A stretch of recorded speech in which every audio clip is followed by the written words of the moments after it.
Live from Vintage Throne Stadium in Springwater Township, Baycats TV presents Inter-County Baseball. Today is the Chatham-Kent Barnstormers and the Barrie Baycats.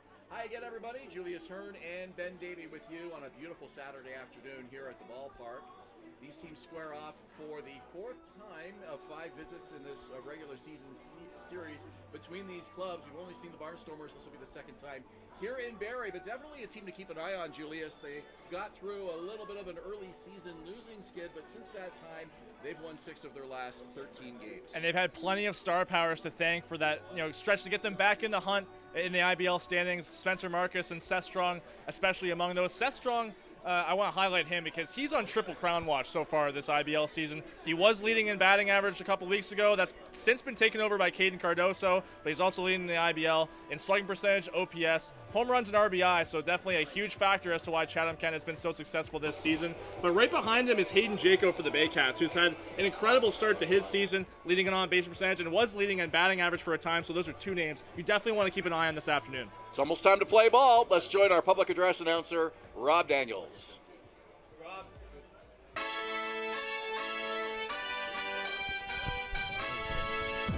Ladies and gentlemen, girls and boys, welcome to Vintage Throne Stadium for season number 23 of Barrie Baycats Baseball. It's another Paul Sadlin Motors Junior Baycats Day at the ballpark, ladies and gentlemen, and it features the visiting Chatham-Kent Barnstormers and your Barrie Baycats. Here are this afternoon's starting lineups. First for the Chatham-Kent Barnstormers, managed by Dan Norman. Batting first in right field, number 19 is Spencer Marcus. Batting second, the second baseman, number 3, Dan Battelle. Batting third, playing third base, number 30, Seth Strong. Batting fourth, the designated hitter, number 45, Misuki Bakuda. Batting fifth in left field, number 23, Braxton Haggett. Batting sixth in center field, number 6, Lee Kucera. Batting seventh at first base, number 20, Trent Sillett. Batting eighth and catching, number 10, Greg Kemble. Batting ninth and at shortstop, number 13, Torin Vasilenik. On the mound this afternoon for Chatham-Kent, pitcher number 14, Brock Whitson.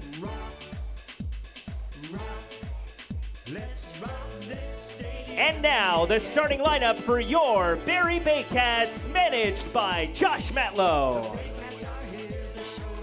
Accompanying the Baycats out to the field today is the Newmarket U10 AAA team. Make some noise for them, ladies and gentlemen. Batting first, the center fielder, number 9, Canis Ijo. He's accompanied by number 1, Ari Van Pelt. Batting second, the right fielder, number 95, Noel McGarry Doyle. Noel is accompanied by number 22, Chase LaPierre.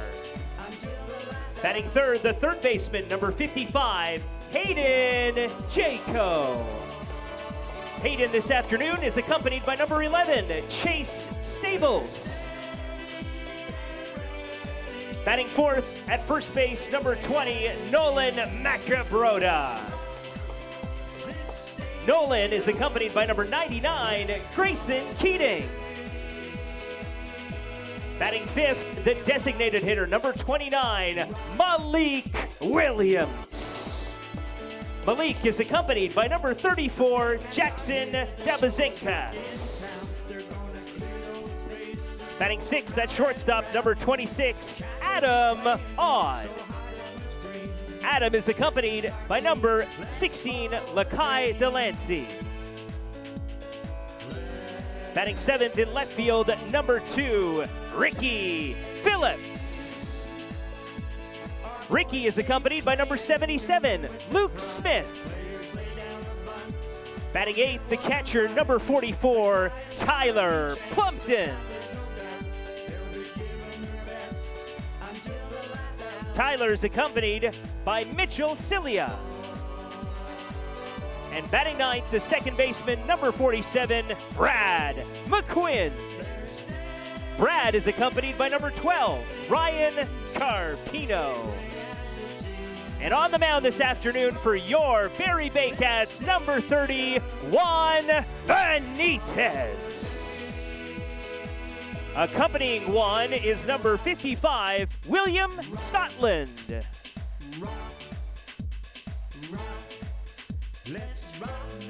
Here are the umpires for today's ball game. Calling the balls and strikes, we have Ryan Hern. At first base, Chris Walters. And at third base, Taka Matsuda.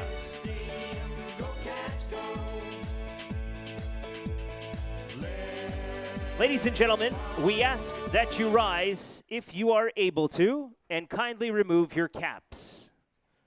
Singing this afternoon's national anthem is the winner of our Baycats fan auction. Please welcome Olga Malatina.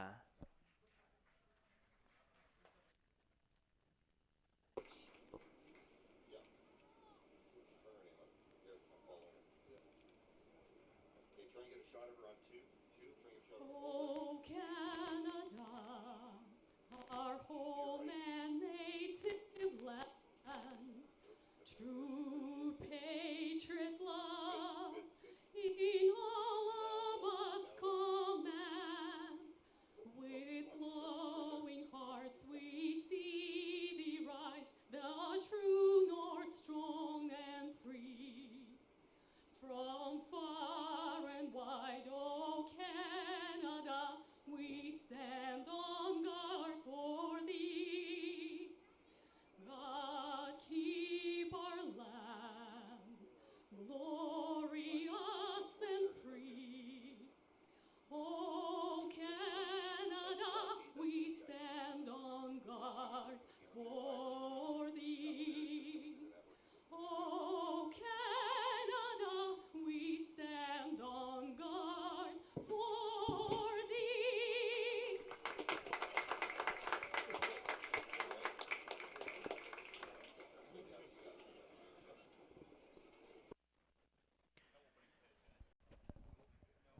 To the fans down the left and right field lines, for your own safety, please be aware of batted or thrown Davy balls. and Julius Hern with you, and the Baycats looking to make it a couple of wins this week after a thrilling 2-1 win over the Toronto Maple Leafs here on Thursday night. A lot of energy here in the ballpark for that game against their arch rivals from Highway 400. Yeah, it was a real team win for the Baycats. You know, compared to the week before where they beat the Maple Leafs 11-0, 2-1, a really close game, and it all came down to Brendan Hilliard, who had an incredible performance in relief, 2 innings, 4 strikeouts for him out of the bullpen, a real bounce-back performance for him, but also a couple clutch hits. Adam Ott had a home run in that game, so they're looking to bring that kind of energy back into this ball game this afternoon against Chatham-Kent. As Juan Benitez takes his warm-up tosses, let's give you the lineup for Dan Norman's Chatham-Kent Barnstormers in their inaugural season in the Inter-County Baseball League. Spencer Marcus is the leadoff man in right field. Dan Patel, the second baseman, batting second. Seth Strong, that MVP candidate that Julius was telling us about in the intro, is at third base and in the number 3 spot in the order. Masuki Fukuda is the DH batting cleanup. Braxton Haggith, left field, batting 6th. Lee Kucera in center field, batting 6th. Trent Sillette at first, batting 7th. Number 8 hitter is Greg Kemble, catcher, and number 9, shortstop, Torin Vasilenek. Now on the mound for the Barrie Baycats is Juan Benitez. Comes in, this will be his 7th appearance of the year. He's only had 3 starts, but his last appearance was a fantastic start in that 11-0 game I mentioned against the Maple Leafs 2 weeks ago. Comes in 22 innings pitched on the season, 2.88 ERA, or 86, pardon me, ERA. So he's also looking to kind of cement his place back in this rotation for the Baycats. Really been used kind of in and out of the bullpen. And he mentioned to me last week that, you know, it's harder to prepare as a reliever because you never know when you're coming in the game. When you're as a starter, you come in, you know your routine, you have much more time to prepare because you know you're the guy right as soon as the game starts. Yeah, and used almost exclusively as a starter his first 3 years here in Barrie. This is his 4th season of inter-county ball and first season for him where he has kind of split duties between the rotation and the bullpen. 32-year-old right-hander from Santo Domingo, Dominican Republic. Right fielder number 19, Spencer Marcus. So Marcus steps in as Benitez steps up to the rubber as we get ready to play ball here at Vintage Throne Stadium. A happy Saturday afternoon to you, wherever you may be. Benitez rocks into the windup, and the first pitch is a called strike. At 4:10, we're underway here in Springwater Township at Vintage Throne Stadium. A beautiful day, 25 degrees. Humidex reading right now at 31. The sun a little bit brighter than it was earlier this afternoon. A nice hot July day here at the ballpark, but not too uncomfortable. It should be a nice one here for the fans. Yeah, I was actually saying to our crew before the game that it doesn't feel like it's that humid, but it's the sun that's really giving a lot of heat to the ballpark this afternoon. 0-2 pitch, and Benitez goes upstairs. Little bit of a breeze blowing in and from right field at the moment. As Marcus fouls it over near the Barrie bullpen, or the Barrie dugout, heads up. Reliever Brad Grieveson over to retrieve that ball near the on-deck circle. So Benitez ahead, 1 ball and 2 strikes. Pitch, and it's a ground ball to the right side. Picked up easily by Nolan Macabrota. Wow. Gloved it cleanly, but a quick foot race with Spencer Marcus. Yeah, that's what you're going to get from the afterburners. You're going to get that from Spencer Marcus as the leadoff hitter. Give it the defense for the Barrie Baycats in the outfield from left to right. Ricky Phillips, Kenise Ejo, Noel McGarry Doyle, the standard starting outfield as it seems lately for the Baycats. On the infield, however, Hayden Jacob gets the start at third. Adam Odd moves over to short. Brad McQuinn gets the start at second base this afternoon with Nolan Macabrota over there at first. And Tyler Plumpton's behind the dish for Juan Benitez. Dan Battelle, the second baseman, will bat against Benitez with 1 out in the top of the first inning. First offering is low. Benitez has 22 innings of work coming into today. As mentioned, split between the bullpen and the starting rotation. This one high over the mound, middle infield, and it's going to get past the second baseman, Brad McQuinn, and go into center field. First hit of the game, and Patel is aboard with 1 on and 1 out. Pretty wild hop. You can't fault Brad McQuinn's effort there. That just took a bounce right in front of the plate over the mound, and that second hop just kind of kept the momentum. And Brad McQuinn, he made a valiant leap for it, but kind of a lucky grounder there for Dan Patel. Seemed to take forever for that ball to come down, and when it did, even if McQuinn was able to glove that ball, I'm not sure he would have beat Patel with a throw anyways. So the Barnstormers in business with 1 on and 1 out, and here's a dangerous man at the plate, Seth Strong. We'll be talking about him a lot in our broadcast today. A .376 average. 23rd game for the Barnstormers, having an outstanding rookie season. He's been incredible so far, to say the least. He actually, kind of fittingly, scored the first ever run for the Chatham-Kent Barnstormers in their inaugural game, and it was a home run against the Kitchener Panthers. Ahead in the count here, 2-1 against Juan Benitez. If you're wondering about Patel, he has 1 steal, and he draws a throw. He's back head first. 1 steal, 2 attempts.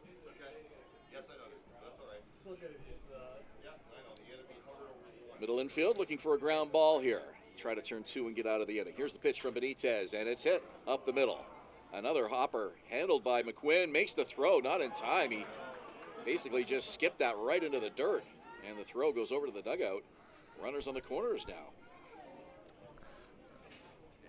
Yeah, it's a tough error for Brad McQuinn there. He knew it right as soon as he released that ball, that the throw was nowhere near Noah Macabrota. And you could see him kind of jump and kind of wince knowing he made that mistake. I wonder if maybe he had something kind of hurt him in his arm there. He seems to be okay, but costly error already for the Baycats.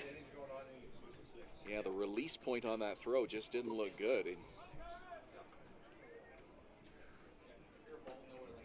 Benitez with a fastball for a strike. So Strong is aboard. Patel is at third. There's 2 on here, and an early game jam for Juan Benitez with runners on the corners and 1 out.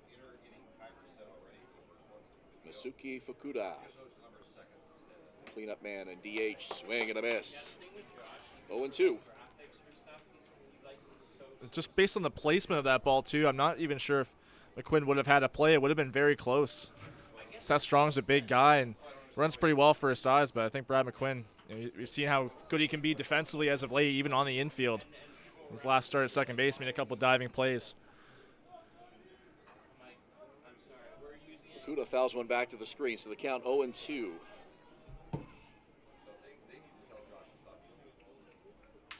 And it's a ground ball to the shortstop. Odd goes to second for one. The relay to first. It's a high throw. And it's over the glove of a leaping Nolan Macabrota. The first run of the game will come in. And the Barnstormers are on top 1-0.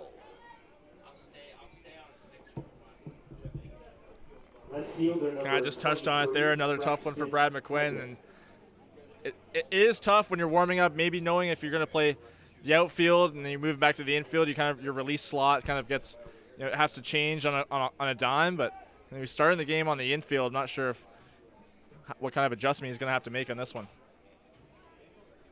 Brad has had an outstanding season defensively. It's worth noting he's played a plethora of positions defensively for Josh Matlow this season, being called upon to handle duties at second base today, and not a good inning. Here's a throw down. It's a weak throw. The tag. It's in time.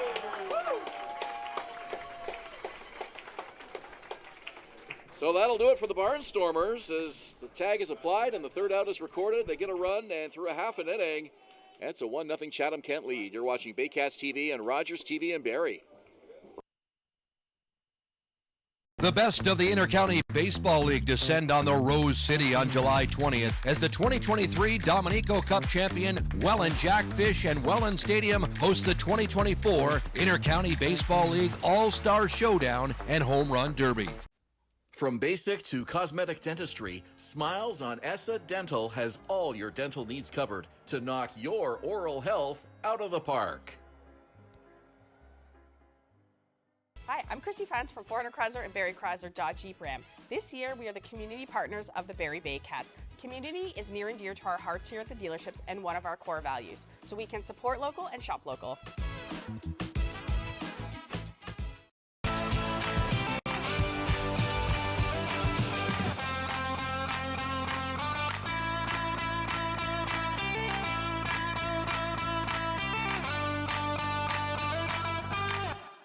Moving.ca. For all your moving needs for over 35 years, Moving.ca. The original two men who just happen to be small, who make moving stress-free. Two small men with big hearts moving. We always have a big heart for you at Moving.ca.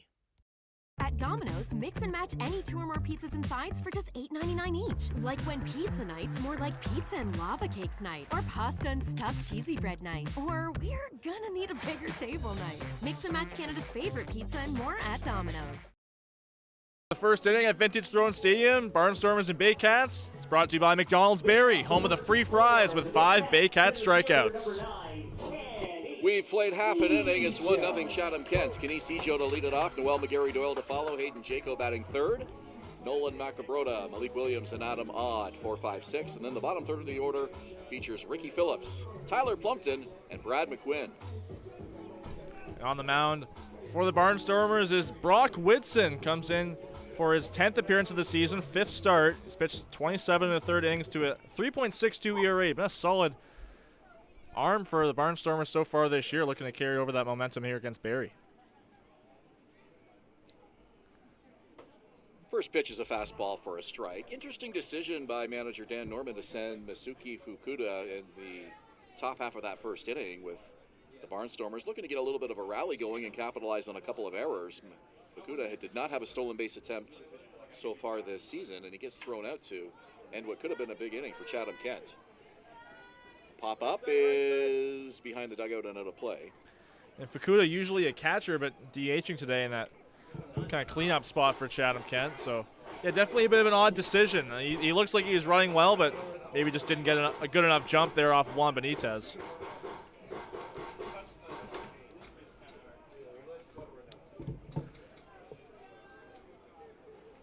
Brock Whitson, the right-hander, against Kenny Sejo here in the bottom of the first inning. Count 0-2. Whitson will work from the stretch with the bases empty. You're probably going to see a breaking ball here. And it's fouled over the screen. And the majority of the time, about 80%, he's going to throw a breaking ball on that 0-2 count. Kenny Sejo, definitely a contender for the Baycats to head to Welland for the 2024 All-Star Game. Outstanding numbers, .360 average. Behind in the count here, 0-2. Whitson deals, and it bounces up to the plate. Ejo lays off and stays alive. Ejo's proving himself worthy of an all-star appearance in Welland next weekend. It's going to be 2 weekends from now. Voting just finished up yesterday.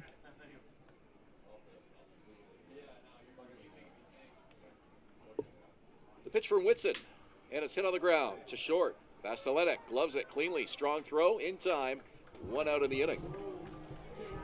Give it the defense here for the Chatham-Kent Barnstormers in the outfield from left to right. Braxton Hagath in left, Lee Kucera in center field with Spencer Marcus out there in right. Meanwhile, on the infield, Seth Strong gets to start at third base with Torin Vasilenic making the play there at short. Dan Patel is at second with Trent Sillette at first. And Greg Kemble is the catcher today for Brock Whitson. Noel McGarry Doyle has been scorching hot since rejoining the Baycats. Just 9 games, but hitting an even .500 coming into today. He's had a hit in every one of those games since rejoining the Baycats.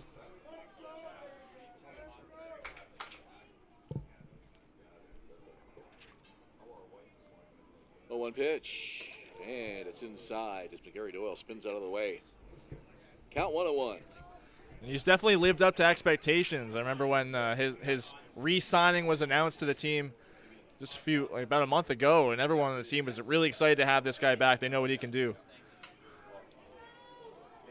And this one's fouled away. It's 1-2. Finished his junior year at Mid-America Christian University. Definitely has his eyes on the upcoming MLB draft. Huge addition returning to the Baycat lineup here in 2024. Count 1-2. Pitch from Brock Whitson. It's a called strike 3. 2 outs in the bottom of the first. At bat, the third baseman, number 55, Hayden Jaco. 2 outs in the inning for third baseman Hayden Jaco, another guy who's played a variety of positions defensively for the Baycats this season. Yeah, he had a clutch defensive play late in that 9th inning on Thursday night. Kind of snagged a ground ball kind of out of nowhere, and he even said to me after the game he was surprised to find that ball in his glove. Got his average up to .310 last season after a little bit of a slow start. Has wasted no time here in 2024. .360 coming out of the gate through 19 games for the Baycats. Pitch is hit foul over near the Barnstormer bullpen. Count 1-1. Yeah, I kind of mentioned him in the open as another name to watch here this afternoon. He's been red hot so far this season. He was leading the IBL in batting average just a couple weeks ago until the recent hot streak of London Majors Caden Cardoso. This is a dangerous Baycat lineup. The top 3, Jaco, McGarry Doyle, and Ejo, all hitting .360 or better.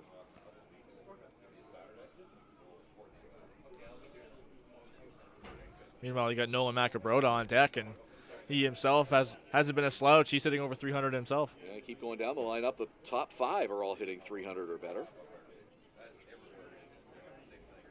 2-1 on the ground to short. Vasilenic.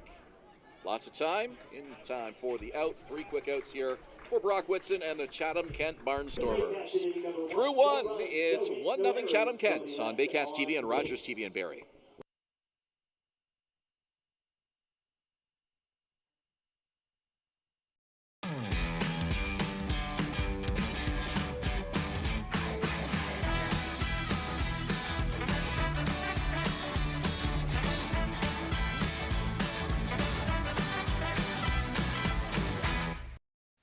From basic to cosmetic dentistry, Smiles on Essa Dental has all your dental needs covered to knock your oral health out of the park.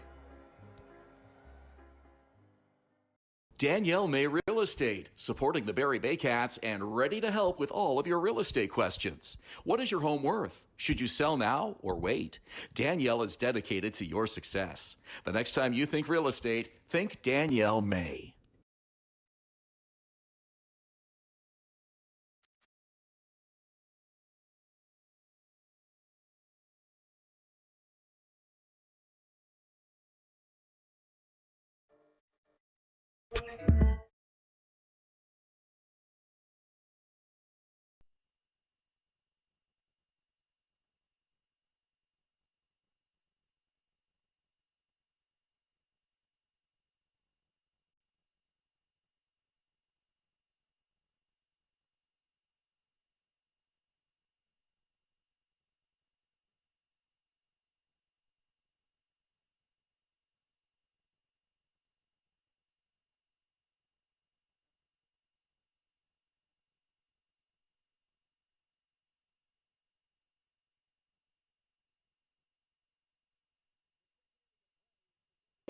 We go to the second at Vintage Throne Stadium with the Barnstormers on top of the Baycats by a score of 1-0. Braxton Haggett, Lee Kusera, Trent Sillett.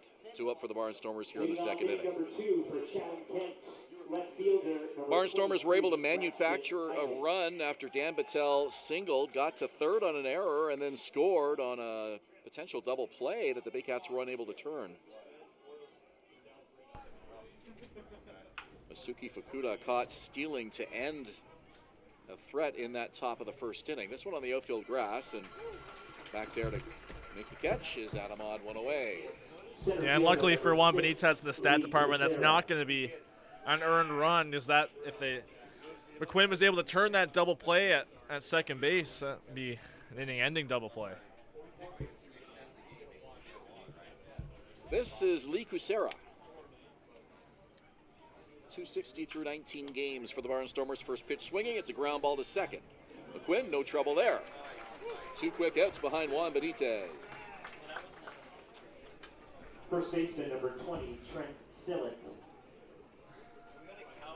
Yeah, the good thing about Brad McQuinn, yeah, he made those 2 errors in the first inning, but he's one of those players that knows how to put things right behind him and bounce back play right there just to get his confidence up a little bit. First pitch from Benitez is inside.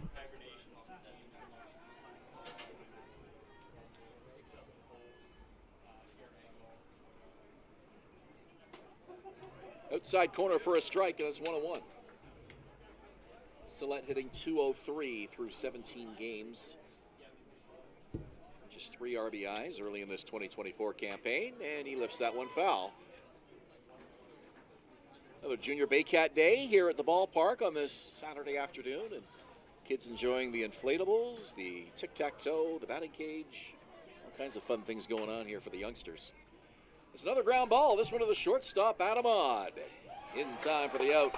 It's a 3 up, 3 down second for Juan Benitez against the Chatham-Kent Barnstormers, who lead by a run after an inning and a half.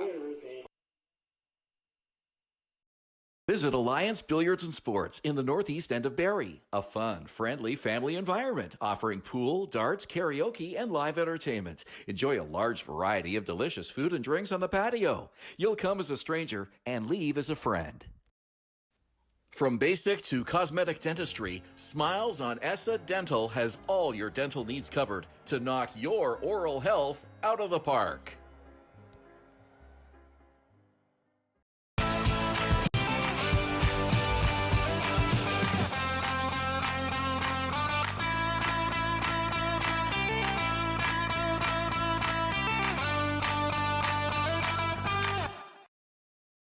BarrieToday.com. Local news, weather, Baycat scores, and more.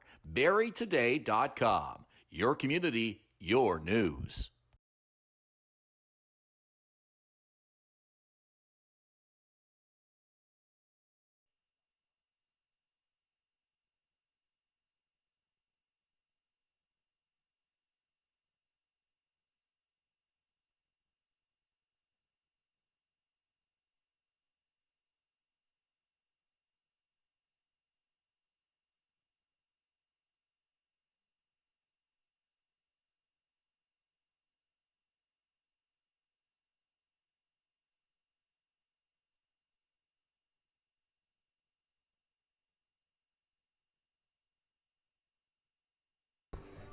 One nothing Chatham-Kent as we return to the Springwater Township. The second inning of play is brought to you by JC Unlimited Contracting. Design, supply, build, renovate, servicing Simcoe region for over a decade. Baycat rookie Nolan Macabrota to lead off the second for Barrie. Malik Williams and Adam Odd to follow.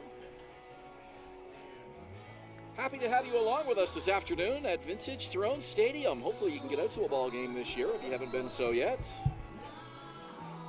These Junior Baycats days have been a huge hit for the fans.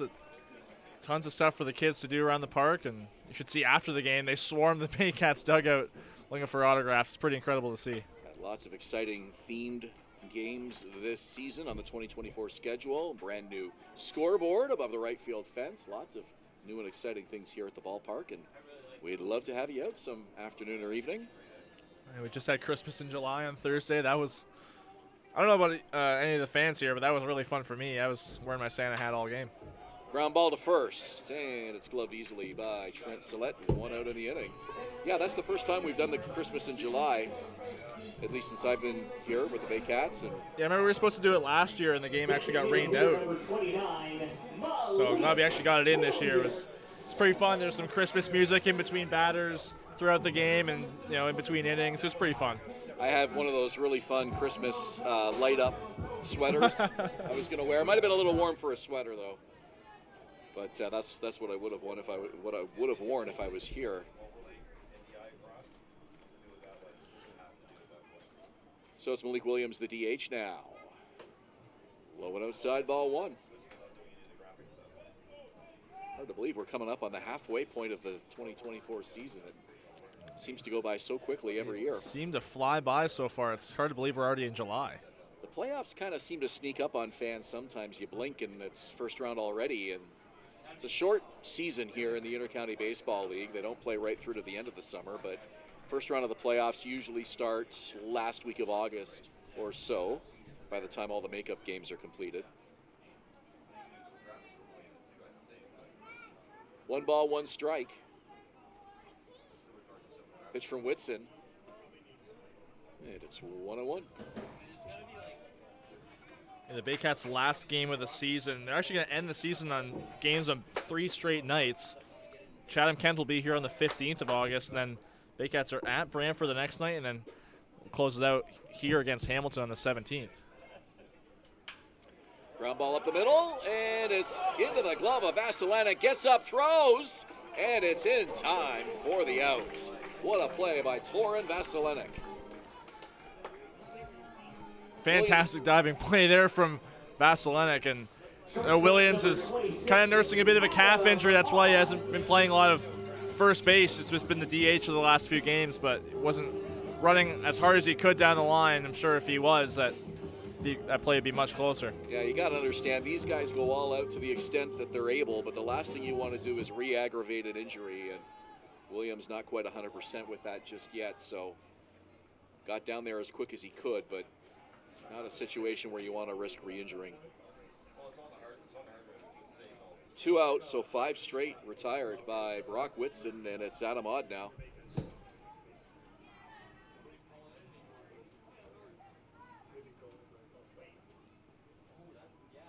Whitson's 1-0, and it's another ground ball. This one to second, handled by Dan Battelle. Plenty of time for the out. Back-to-back 3 up, 3 down innings for Brock Whitson and the Chatham-Kent Barnstormers.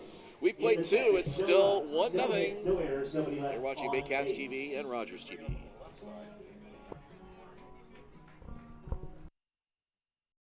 Moving.ca. For all your moving needs for over 35 years, Moving.ca. The original 2 men who just happen to be small, who make moving stress-free. 2 small men with big hearts moving. We always have a big heart for you at Moving.ca.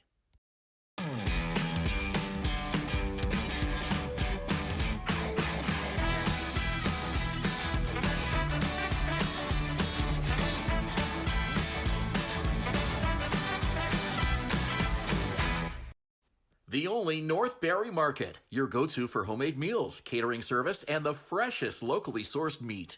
Get ready for an unforgettable barbecue experience with Barrie Best Barbecue coming soon. All at North Barrie Market, 580 Bayfield. The Collingwood Brewery at 10 Sanford Fleming, producing delicious lagers, ales, and seltzers since 2014. The proud home of the Baycats Brew. Check out their retail shop and tap room, and select products at the LCBO, beer store, and grocery stores. Cheers, and go Baycats! From basic to cosmetic dentistry, Smiles on ESSA Dental has all your dental needs covered to knock your oral health out of the park.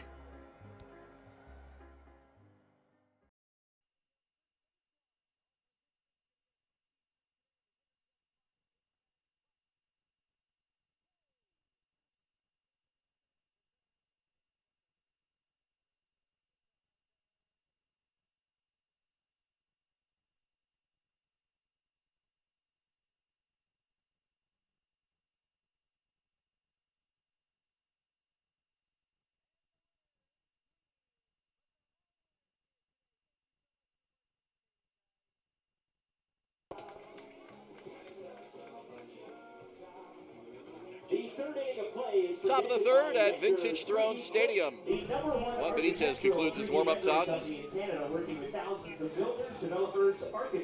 The kids' car race is complete down the first base line. It was Green winning today.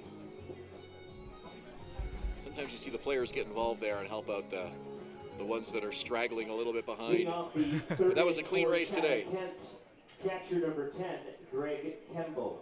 Greg Kemble, Torin Vasilinek, who made that outstanding defensive play, and Spencer Marcus, all due up here for the Barnstormers against Juan Benitez.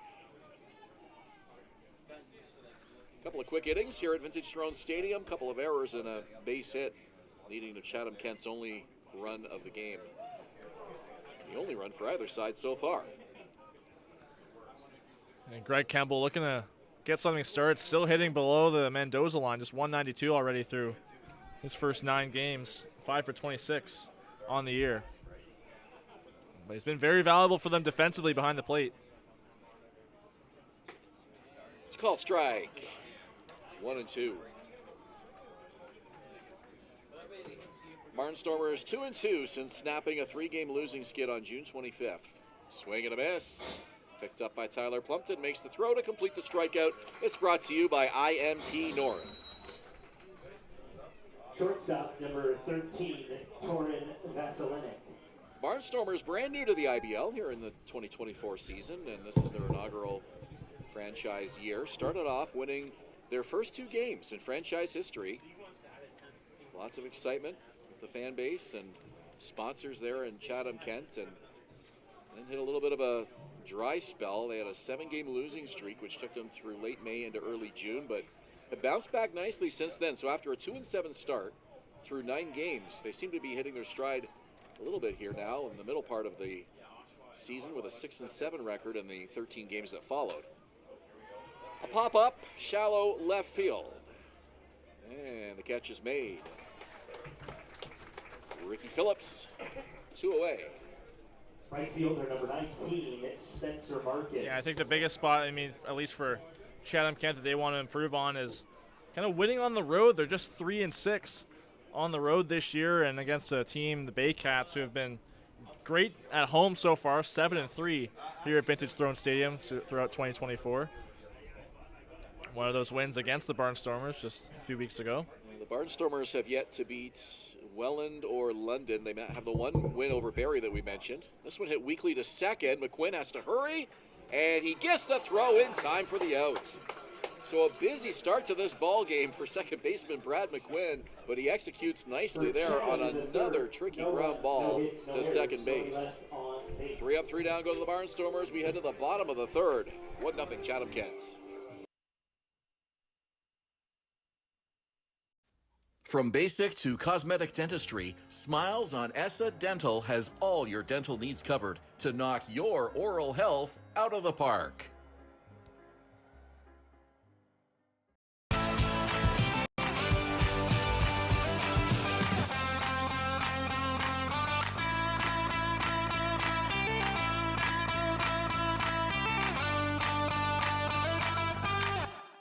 Domino's, mix and match any 2 or more pizzas and sides for just $8.99 each. Like when pizza night's more like pizza and lava cakes night, or pasta and stuffed cheesy bread night, or we're gonna need a bigger table night. Mix and match Canada's favorite pizza and more at Domino's. Hi, I'm Chrissy Fans from Hern and Barrie Dodge Jeep Ram. This year, we are the community partners of the Barrie Baycats. Community is near and dear to our hearts here at the dealerships and one of our core values, so we can support local and shop local.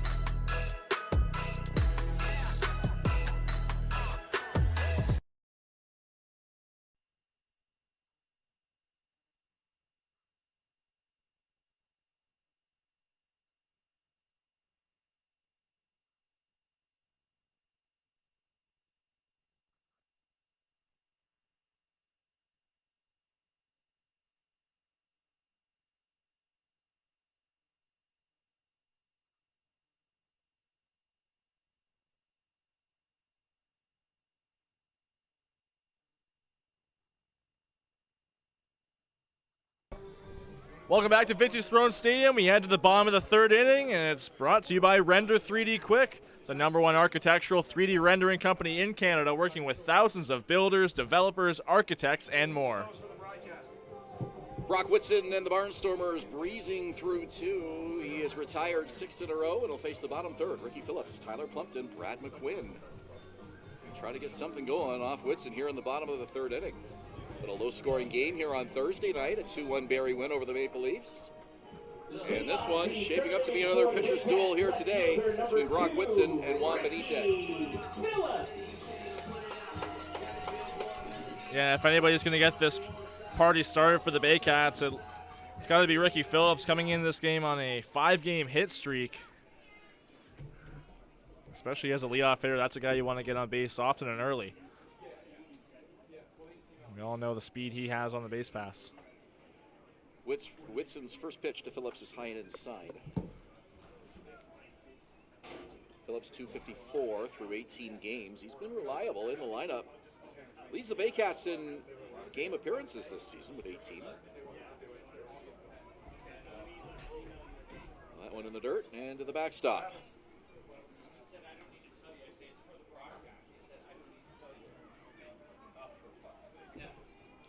Baycats 2-1 versus the Barnstormers.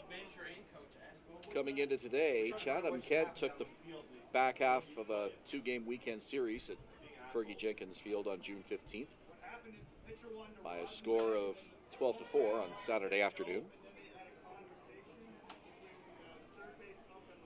1-0 Barnstormers here in the third.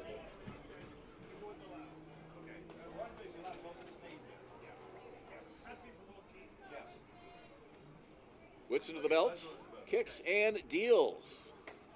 2-1 is high. Good take by Phillips. He's trying to get Barrie's first base runner of the game. Let's see if he takes again here on the 3-1. Whitson really relies on his fastball, not only just to right-handed batters, but even when he's behind in the count like he is right now, 3-1. And like I mentioned, you don't want to give a free pass to Ricky Phillips with his speed on the base paths. Second in the IBL in steals at 12. Whitson has walked 14 this season in 27 and a third innings of work.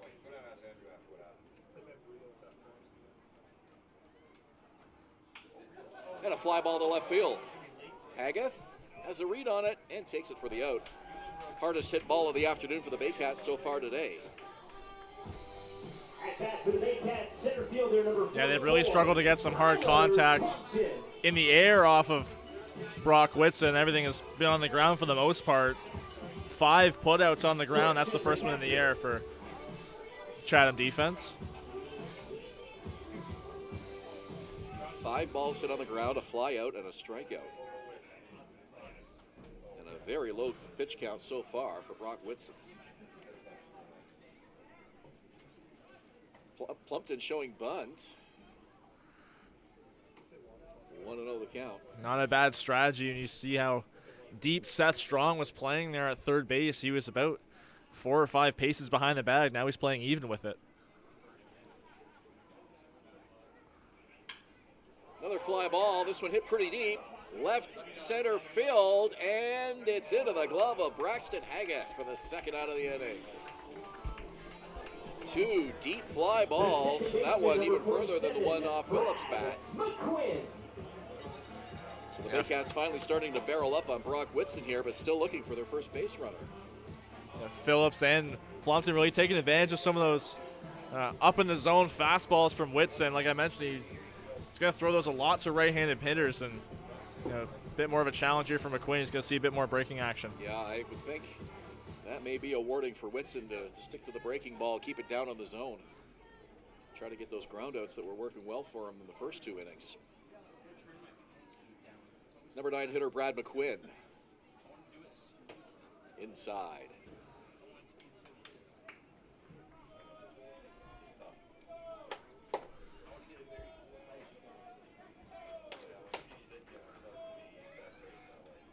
McQuinn got a single in his only at bat, coming on as a pinch hitter against Toronto here on Thursday. Hitting just .207 though so far in the 2024 campaign, looking to find his groove here in the middle weeks of the season. It's been a very valuable piece off the bench for Josh Matlow, whether it's just a pinch runner or, like you mentioned, a pinch hitter or spot starts in any kind of position. He's very versatile. That's the way Josh Matlow's kind of built this roster, not even just this year, but last year as well. 3 balls, no strikes. Wouldn't surprise me if McQuinn just keeps the bat on his shoulder here. He has 5 walks so far in the 2024 season. Make it 6. Barrie gets a base runner here in the bottom of the 3rd. 2 out. Back to the top of the order for Kenny Ejo.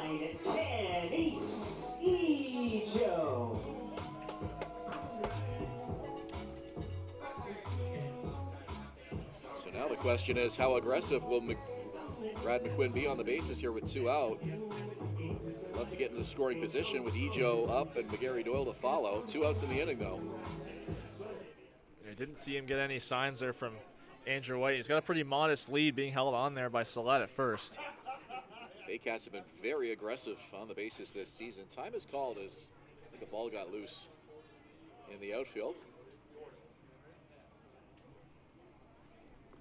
Flip back over the fence by Lee Kucera, and those kids have their baseball back.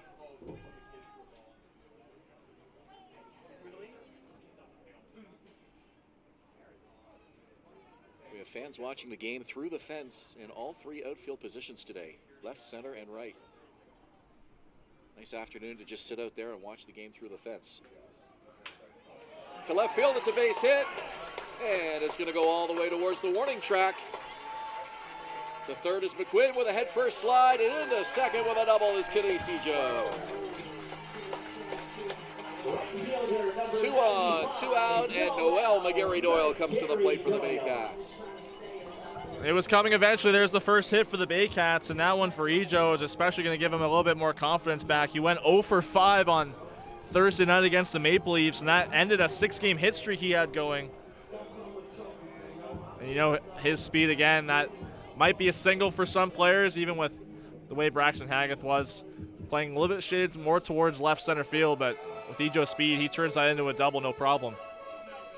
Kemble and Whitson just had a quick chat. Home plate umpire Ryan Hern out there to listen on as they discuss how they want to approach Noel McGarry Doyle here with 2 in scoring position and 2 out in the 3rd.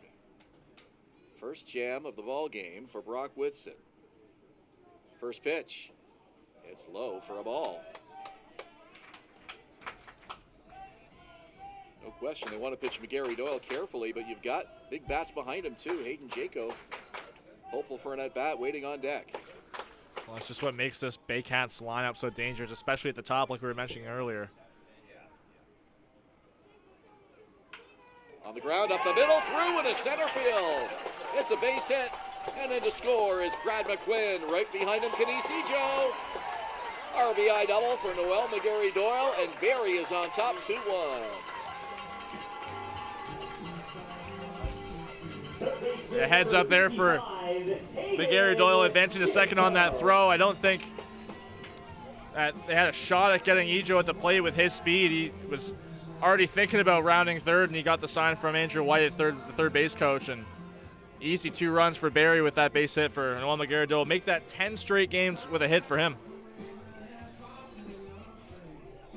That ball was hit just too hard for Brock Whitson to make a play on. If it was hit a little bit weaker, he would have been able to get in front of that, at least knock it down.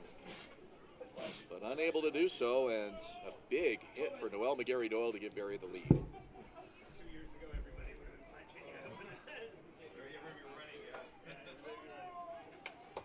Clutch. So Hayden Jaco bats now with a runner in scoring position. Yeah, clutch 2-out hitting for Barrie after Phillips and Plumpton both flying out. Some hard contact, I might add, in the left field, and Barrie taking advantage of maybe a little bit more vulnerability here from Brock Whitson. 2-0, and Whitson now struggling to fall behind. 4-pitch walk to Brad McQuinn was what started all of this with 2 out in the inning. Just seems to be like those walks, especially when it's just a 4-pitch one like Brad McQuinn's, it just gets the rally started.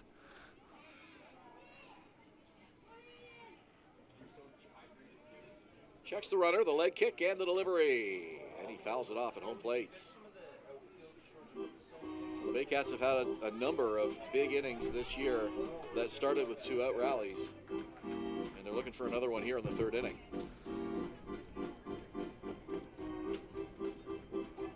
Not only that, when you get a free pass like McQuinn did with 2 out, your mindset as a team goes, hey, we need to take advantage of this because, we're not going to let that go to waste with 2 out.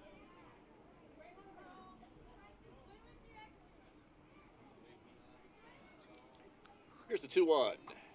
That's a called strike, and the count is even. Big pitch coming up here from Brock Whitson with 2 out. Almost seemed like Whitson sort of changed his approach after those 2 deep fly balls off the bats of Phillips and Plumpton, maybe thinking he had to be a little more careful pitching to McQuinn, although McQuinn, the number 9 hitter, was able to take advantage of that and draw the walk and turn it back over to the top of the order, and now this is where Barrie can really do some damage. Whitson checks the runner, kicks and fires. He checked his swing. They'll appeal at first. He did not go, says first base umpire Chris Walters.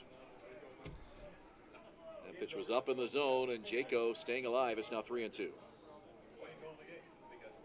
Ryan Rio at first base, handling coaching duties today. Not in the lineup, but still a part of this game. I think that's the first time we've seen him at first, at least at home this season. He's still active whether he's in the lineup or not. Andrew White at third. Here's the pitch. It's high, ball 4. 2 on for the Baycats. The inning will continue for the cleanup man, Nolan Macabrota. Second walk of the inning issued up by Brock Whitson. Another mound visit, and this one will involve manager Dan Norman.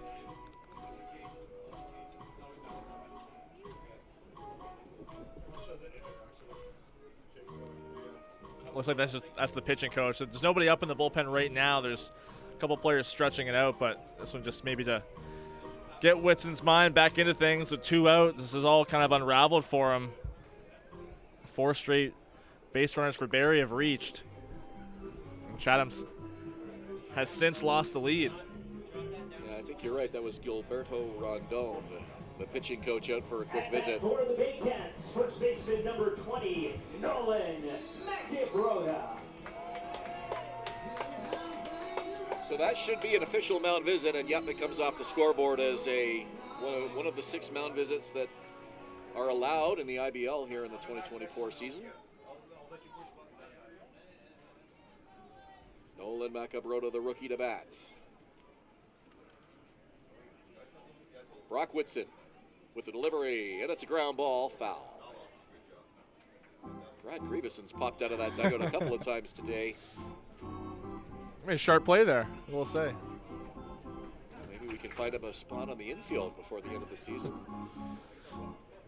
I'll tell you what, his save on Thursday night against the Leafs was huge for the team and huge for him. A bounce back performance for him as well out of the bullpen. One of the league's best pitchers in inducing ground balls, but he's been out there fielding them in foul territory in front of the Barrie dugout today. 0-1 pitch. That's low. McGarry Doyle, the runner at second. Jaco, the runner at first. Baycats looking to add to their first lead of the game. It's 2-1 Barrie. Not a strong lead there for McGarry Doyle. It's kind of being tailed by the shortstop, Vasilanic. 1-1. That's inside, and the count 2-1 now. A good hit for Nolan Macabrota. They'll probably see something good to hit here. Brock Whitson, the last thing you want to do is fall behind 3-1 after serving up 2 walks already in this inning. Not only that, just to the cleanup hitter Macabrota, and I'm sure if it were to be 3-1, he would get the green light, no problem. And he does, and he lifts it into foul territory. The left fielder runs over, and no play. So it's a 2-2 count now to the first baseman. 2 runs, 2 hits for Barrie. A run, 1 hit for the Barnstormers. We're in the bottom of the third.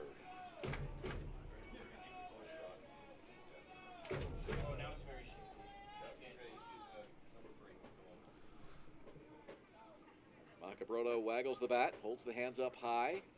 Whitson checks the runner at second and deals. Swing and a miss.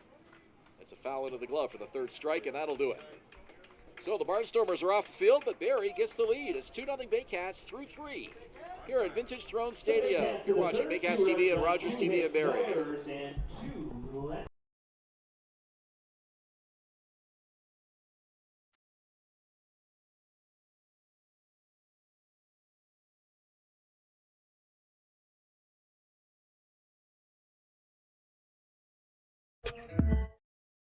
From basic to cosmetic dentistry, Smiles on Essa Dental has all your dental needs covered to knock your oral health out of the park.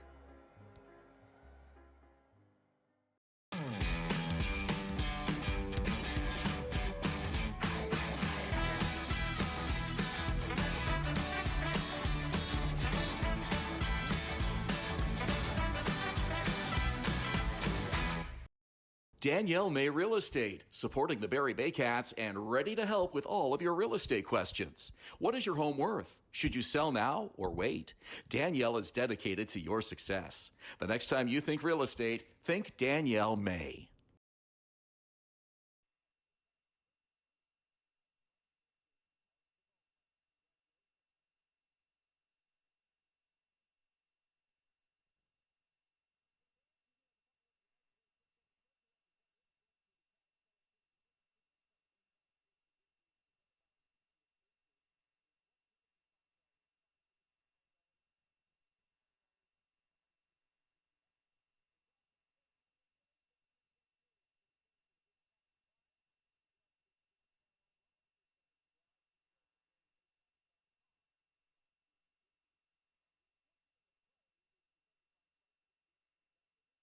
We go to the fourth at Vintage Throne Stadium. Baycats on top 2-1 over the Chatham-Kent Barnstormers. Ben, Davy, Julius, Hern with you.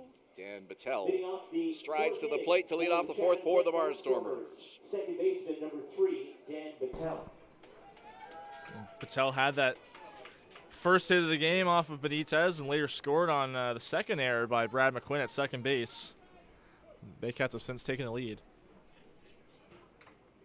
Juan Benitez has retired 6 straight after Masuki Fukuda was caught stealing to end the first. That's the only run of the game, the only inning with a run that the Barnstormers have been able to put up on Juan so far today.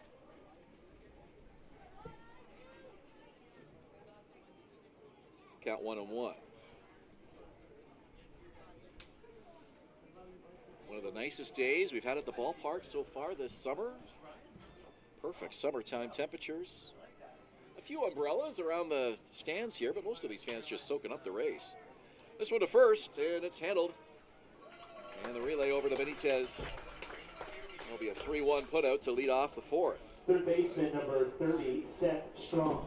I was talking to Ricky Phillips before the game, and he was saying to me while he was warming up, he was like, this is my favorite weather. Like, it's not, like, too hot. Like, yeah, the humidity kind of still has it in the low 30s at the ballpark today, but he was saying, you know, this is his favorite weather, you know, throughout the year.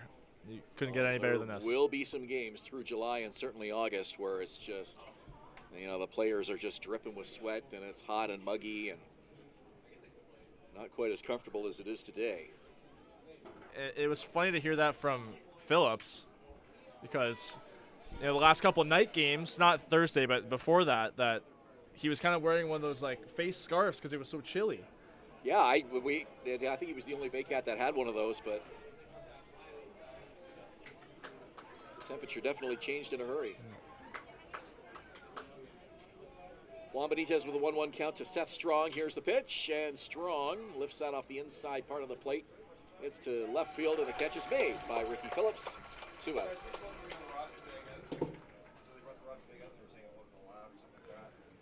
Here comes Masuki Fukuda. Fukuda reached on an error and then was caught stealing to end the first. So 2 Barrie errors in that top of the first inning, helping the Barnstormers manufacture a run.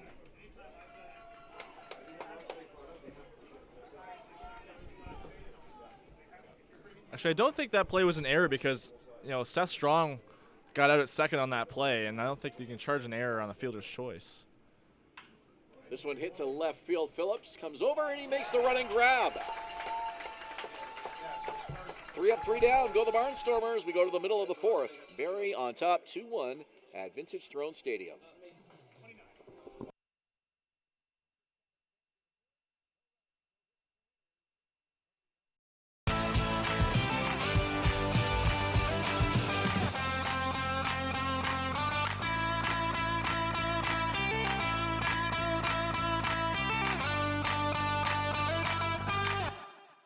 Visit Alliance Billiards and Sports in the northeast end of Barrie. A fun, friendly family environment offering pool, darts, karaoke, and live entertainment. Enjoy a large variety of delicious food and drinks on the patio. You'll come as a stranger and leave as a friend. From basic to cosmetic dentistry, Smiles on Essa Dental has all your dental needs covered to knock your oral health out of the park. BarrieToday.com. Local news, weather, Baycat scores, and more. BarrieToday.com. Your community, your news.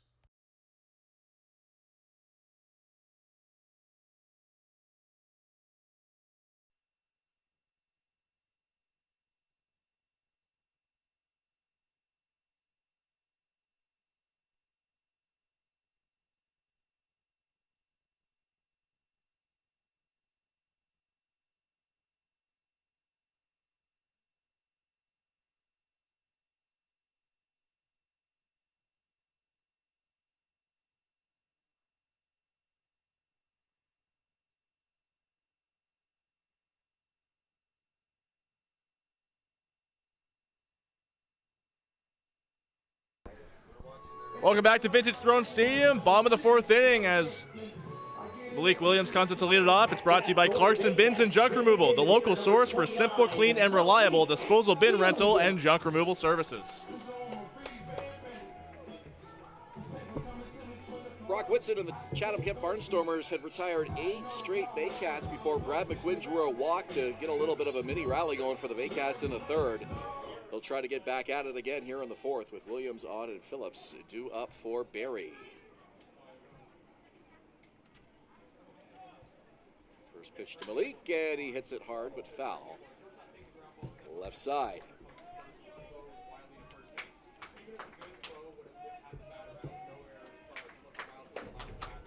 Williams had an off night, 0 for 4 against the Leafs here on Thursday. Average still holding strong though at .333.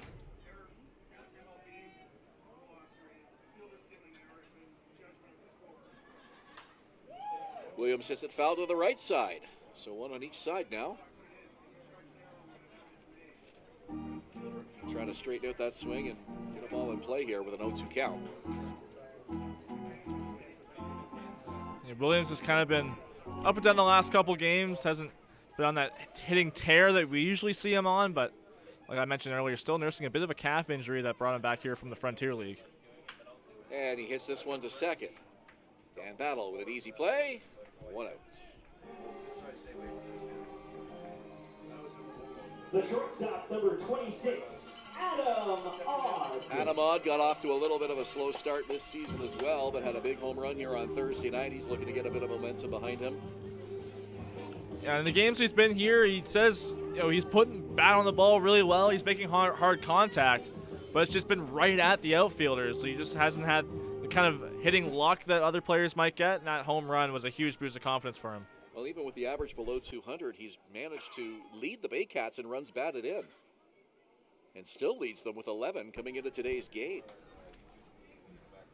he's been able to contribute in that capacity. Just hasn't been reflected in the batting average department. Good patience here as he gets ahead in the count, 2-0. Yeah, and strikeouts were a huge problem for him last year and a little bit early on this year, but he's made more contact as of late for the Baycats. Swinging, and he hits it weakly to short. Throw by Torin Vasilenic is in time. So Whitson is now retired 3 in a row, and Ricky Phillips comes to the plate for the second time today.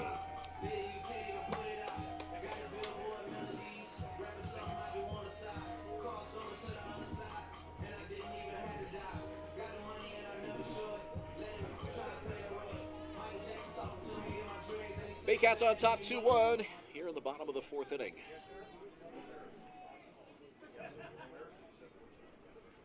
Phillips hit a fly ball to left field for the first out of the third inning. He bats with 2 out here in the fourth.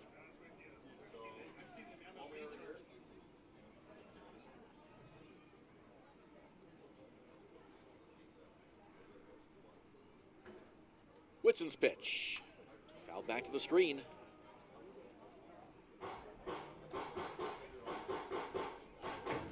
Phillips, with that fly ball to lead off that third inning, he was really kind of set the pace for the inning. Yes, he got out, and yes, Tyler Plumpton got out right after him, but those were both hard contact, kind of fly balls to left field that maybe made the rest of the lineup realize, hey, this guy's vulnerable. He's not untouchable. Broken bat to the left side, picked up by the third baseman, running throw off balance, and it is in time for the out. A great play by third baseman Seth Strong. So it's a 3-up, 3-down fourth for Barrie. We go to the top of the fifth, and the Baycats on top 2-1.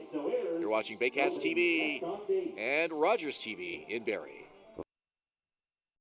The only North Barrie Market, your go-to for homemade meals, catering service, and the freshest locally sourced meat. Get ready for an unforgettable barbecue experience with Barrie Best Barbecue coming soon. All at North Barrie Market, 580 Bayfield. Moving.ca. For all your moving needs for over 35 years, Moving.ca. The original 2 men who just happen to be small, who make moving stress-free. 2 small men with big hearts moving. We always have a big heart for you at Moving.ca. The Collingwood Brewery at 10 Sanford Fleming, producing delicious lagers, ales, and seltzers since 2014. The proud home of the Baycats Brew. Check out their retail shop and tap room, and select products at the LCBO, beer store, and grocery stores. Cheers, and go Baycats! From basic to cosmetic dentistry, Smiles on Essa Dental has all your dental needs covered to knock your oral health out of the park.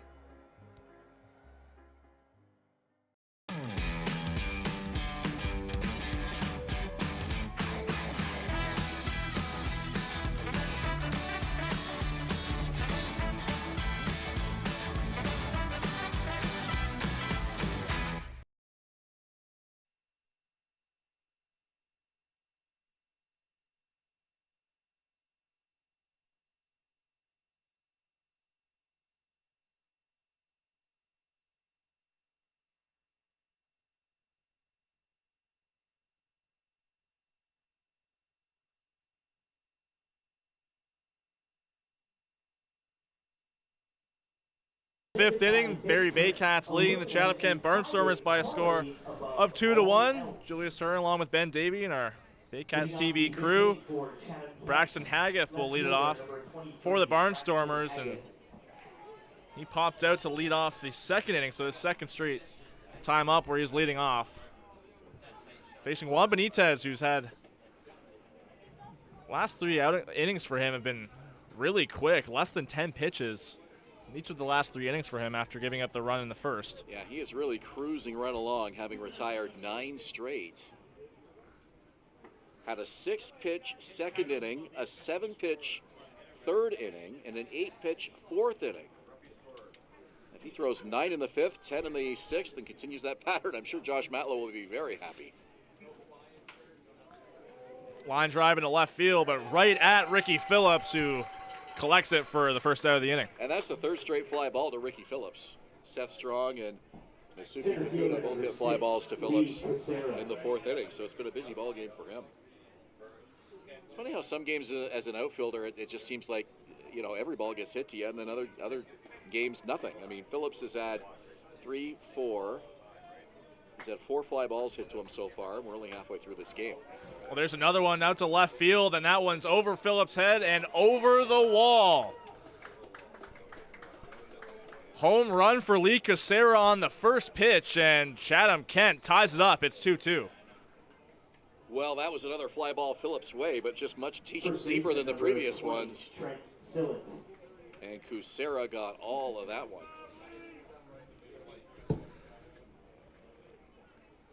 First home run of the afternoon here at Vintage Throne Stadium for either club. And first home run of the season for Casera. Not really known as a power guy, but he really got a hold of that one and ties it up. First pitch to Salat is outside. We've got some fans here at the ballpark from Chatham-Kent making some noise on that Casera home run. That's good to hear. They come a long way to Barrie. Ground ball to third. Jaco bobbles it at third. He's got a tough play. The throw over is in time to get Salat. A great arm of Hayden Jaco took all the time that he possibly could, and there's the second out of the inning. Well, a great recovery by Jaco, and that'll appear on the score sheet as a simple 5-3, but give Jaco credit for not giving up on that ball after bobbling it. He kept it in front of him. Knew exactly how much time he had, and the most important part, getting a clean and accurate throw across the diamond, and that's exactly what happened. So this brings up Greg Kemble. He has a little nubber over to the pitcher. Benitez makes the play on it. Throw over to first is on the outside of the bag, but in time as Macabroda makes the putout. Quick inning other than that home run from Lee Casera ties the ball game up at 2. We head to the bottom of the 5th. You're watching Baycats TV and Rogers TV in Barrie. At Domino's, mix and match any 2 or more pizzas and sides for just $8.99 each. Like when pizza night's more like pizza and lava cakes night, or pasta and stuffed cheesy bread night, or we're gonna need a bigger table night. Mix and match Canada's favorite pizza and more at Domino's. From basic to cosmetic dentistry, Smiles on Essa Dental has all your dental needs covered to knock your oral health out of the park.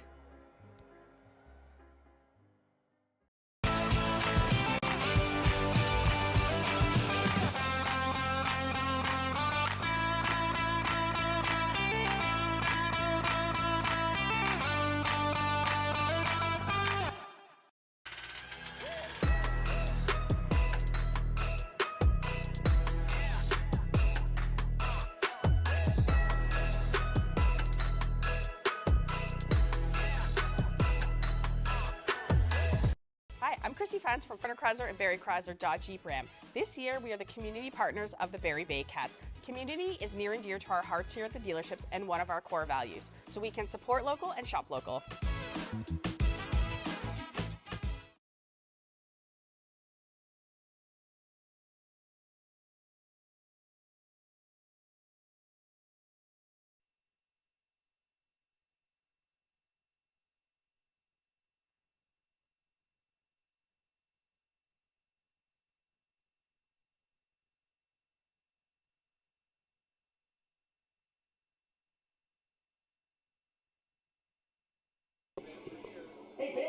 Baycats coming to bat in the bottom of the 5th inning. It is brought to you by Phaetrum, aluminum and siding, quality above all else.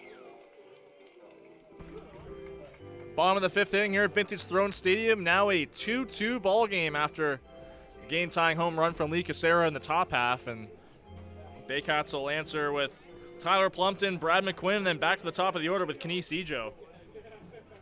There's a little bit of a discussion here between home plate umpire and Chatham-Kent manager Dan Norman, as well as catcher Greg Kemble in the conversation as well.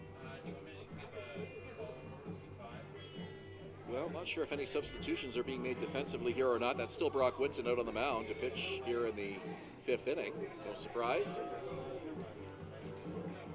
That's not going to be charged a mound visit. The umpire made the trip out to the mound with Greg Kemble to talk to Brock Whitson. Norman had his lineup card out, and that's what led me to believe maybe some defensive changes had been made, but it doesn't appear to be the case. Well, there is some action in the Barnstormers bullpen, so maybe kind of letting the umpire know maybe a bit ahead of time of who would be coming in. Nonetheless, Whitson still in this game facing Tyler Plumpton. The 4th inning for Whitson went 1-2-3 after the 2-run 3rd. First pitch to Plumpton is right down the middle for strike 1. Well, we mentioned the contingent of Barnstormer fans who made the trip here from Chatham-Kent, and among them team owner Dom Donnell, who's here today. Good to see Dom. We got a chance to meet Dom when we were down there for the 2 games last month, and just a terrific guy and a great leader. He's done everything right in laying the foundation for this Chatham-Kent franchise. He said he's wanted to found a professional baseball team of his own since 2007. He used to be He played pro for 12 years. He's been a professional coach. He was an amateur scout for the Montreal Expos and the then Florida Marlins. But he said he fell in love with Chatham-Kent when he made a visit in 2020 and was surprised that Ferguson-Jenkins Field had not been yet used for a professional team. Plumpton fouls that one off down the third base side. It's 2-2. Really love his energy and his enthusiasm for his team and just baseball in general. And Dom started doing some social media videos when the news came out that Chatham-Kent was going to be getting a franchise, and that helped add to the excitement as well. Then they began to sign players, and Barnstormer fans have really been enthusiastic in supporting their team here in this inaugural season. The ballpark capacity in Chatham-Kent is about 1,100 as Plumpton grounds that one up the middle of Vasilena. Got short, tough play, but he makes a great throw over to first base to get the first out. And beyond the owner, Dom Donnelly's just got a great group of people working with him. General Manager Harry Muir, Assistant GM Scott Curry, and of course Field Manager Dan Norman. Then a couple of off-field guys who are very familiar names. Of course, Fergie Jenkins, who we talk a lot about. He holds the title of Honorary Team President. Major League Baseball Hall of Famer and just an absolute legend in the Chatham-Kent area. Bill Atkinson also involved with the team, former Montreal Expo. He's a team ambassador as well. McQuinn shows bunt, and he did go around on that one, so there's a first pitch strike to McQuinn. And the team said they hope to attract between 15,000 and 20,000 fans in their inaugural season. It seems like they're well on track to do that. There's a pop-up that's going to drift over to left field where Braxton Haggith settles under it. Makes a leading catch for an out number 2. I got to say hello to Fergie Jenkins at the Canadian Baseball Hall of Fame last month when we were there for the induction of a few new members, and Fergie was there. We mentioned that we were in Chatham-Kent to watch the Baycats play the Barnstormers the night before, and first thing Fergie wanted to know was, how did they do? He follows every game, and he's really excited about having baseball, inter-county baseball in Chatham-Kent. And I know the induction ceremony was the same afternoon as the second game of that back-to-back between Barrie and Chatham, and I knew that I would assume that he didn't want to miss that for the Canadian Baseball Hall of Fame, but definitely two great places for him. There's another pop-up over into center field. Lee Casera drifting back right in front of the warning track, makes a catch as he backsteps onto the dirt. 3 quick outs for Brock Whitson. Here in the bottom of the 5th inning, we'll head to the 6th. Still a 2-2 ball game between Chatham-Kent and Barrie. You're watching Baycats TV and Rogers TV in Barrie.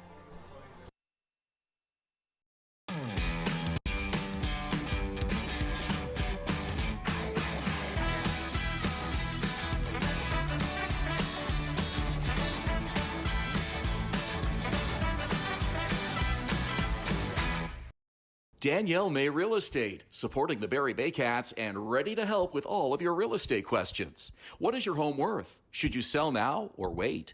Danielle is dedicated to your success. The next time you think real estate, think Danielle May. From basic to cosmetic dentistry, Smiles on Essa Dental has all your dental needs covered to knock your oral health out of the park.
Top of the sixth inning here in Springwater Township. Still a 2-2 game between the Barnstormers and Baycats, and it'll be 9-1-2 due up here for the Barnstormers.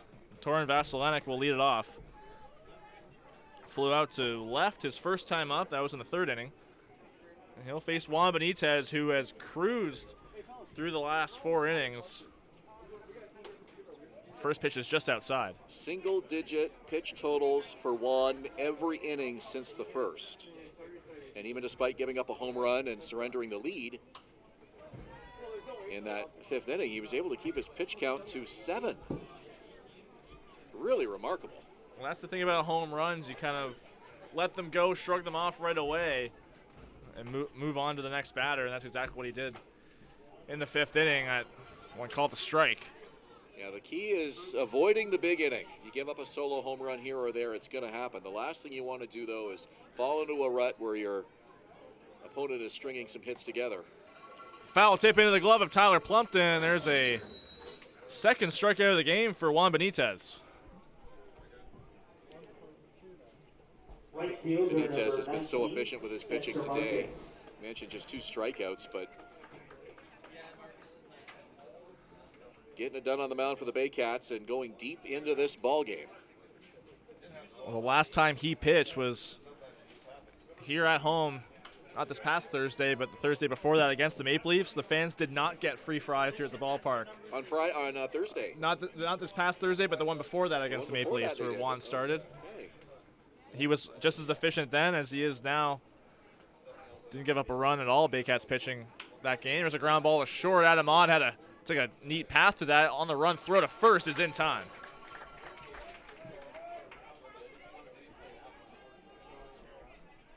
Second baseman, number 3. So Spencer Marcus, 0 for 3 so far.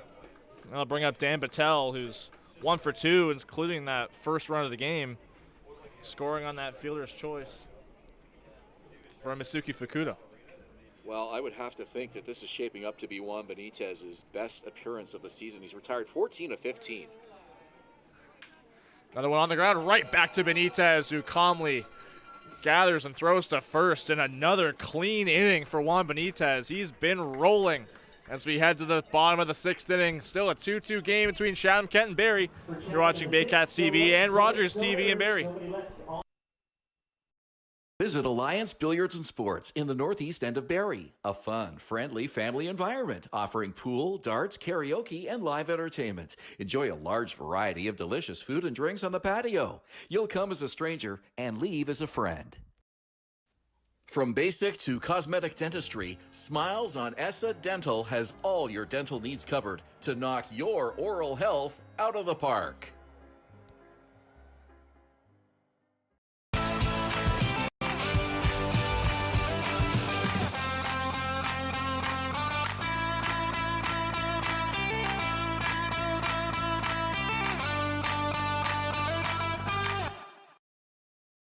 BarrieToday.com. Local news, weather, Baycat scores, and more. BarrieToday.com. Your community, your news.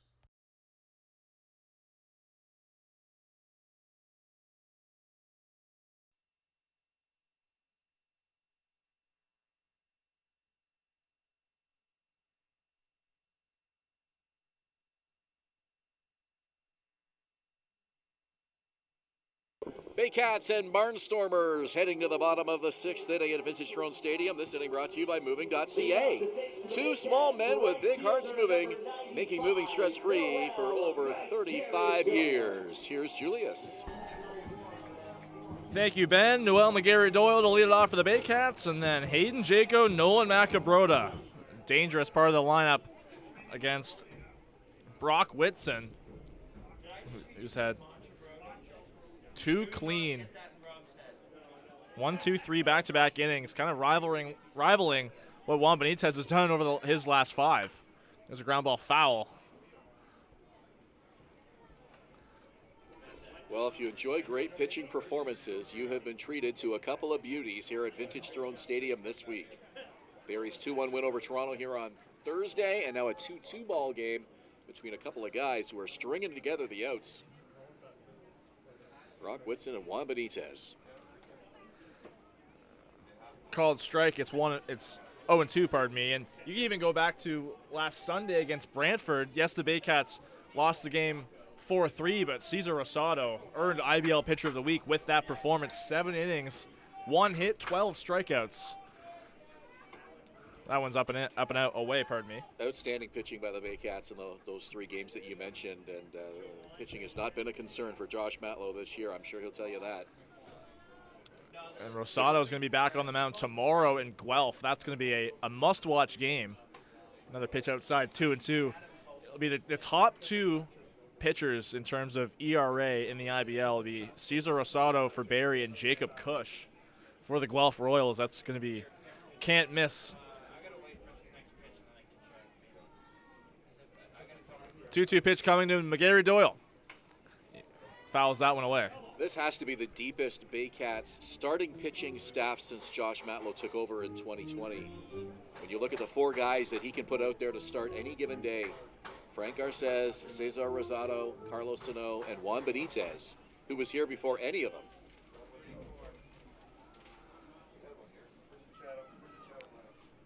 It's crazy how you can now have an argument over who's the ace between Frank Garces and Cesar Rosado. There's a deep drive into left center field, drifting over is Lee Cusera. A few steps in front of the warning track, makes the catch. 1 down. And we can talk all day about how well Juan Benitez has been, but how about Brock Whitson? I mean, you remove the 3rd inning from today's game, and he's been perfect. Baycats got to him in that 3rd with 2 runs. He got a clutch strikeout from Nolan Macabrota to end the inning, but that's the only blemish on his record today. Well, that's been the only strikeout he's picked up today. Before that walk to McQuinn in the 3rd inning, he had retired the previous 8 batters and has since retired 8 straight again. And here's Hayden Jaco with 1 down here in the 6th. He bunts it down the 3rd base line, off the mound to get it. His Whitson, he bobbles it, can't make the play. I would imagine that's going to be a bunt base hit for Hayden Jaco. Smart play with Seth Strong not playing shallow in at 3rd base, and Baycats have a base runner. Well, when you're struggling for base runners, you start looking for different options of getting on base, and that's exactly what Jaco did there, laying down a bunt, catching the Barnstormers defense on their heels perhaps just a little bit. Good effort there by Brock Whitson, but just not able to cleanly field that and get a throw off.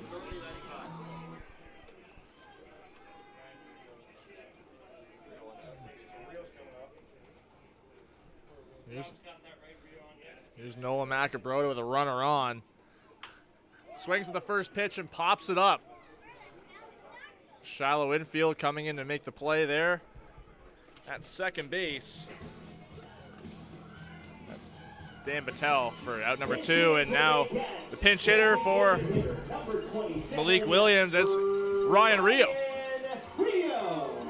Well, Ryan Rio needs a big at-bat, and nobody knows that more than Ryan Rio himself.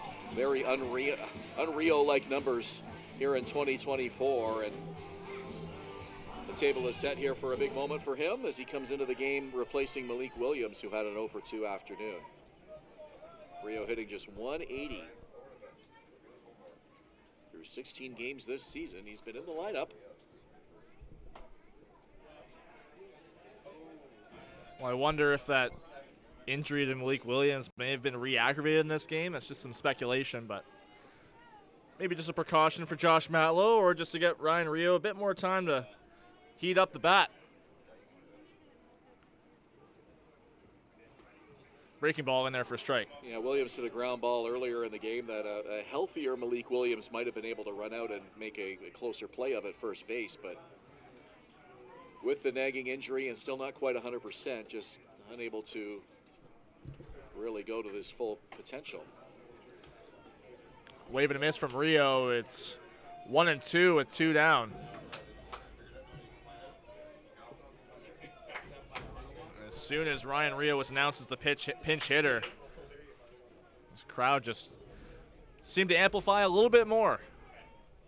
Runner goes. Fly ball into center field. Lee Cusera coming in just a little bit, makes the catch to end the inning.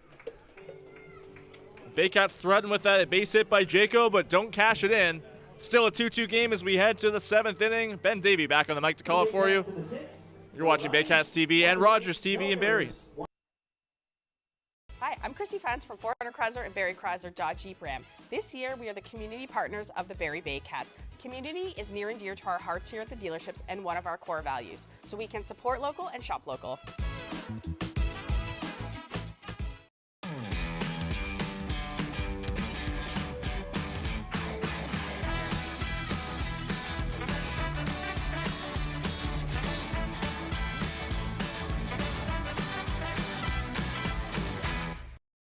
The only North Barrie Market, your go-to for homemade meals, catering service, and the freshest locally sourced meat. Get ready for an unforgettable barbecue experience with Barrie Best Barbecue coming soon. All at North Barrie Market, 580 Bayfield.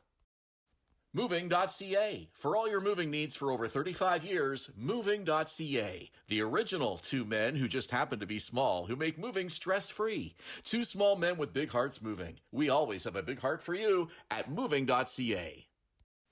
From basic to cosmetic dentistry, Smiles on Essa Dental has all your dental needs covered to knock your oral health out of the park.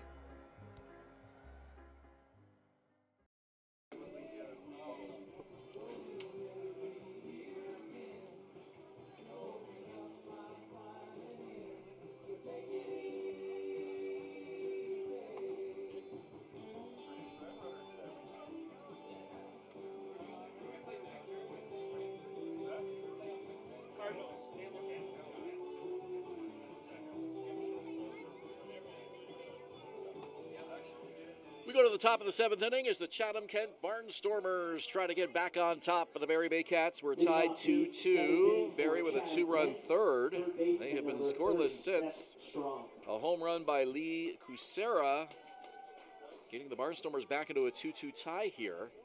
They will send Seth Strong up to lead off the 7th to face Juan Benitez. Juan Benitez has 5 consecutive single-digit pitch count innings. And neither you nor I can recall the last time that we saw that here at Vintage Throne Stadium by a Baycat or an opponent. Well, I definitely haven't seen it in person at any baseball game I've been to. But he's really proving his worth to this starting pitching rotation, having come out of the bullpen about half of his appearances this season.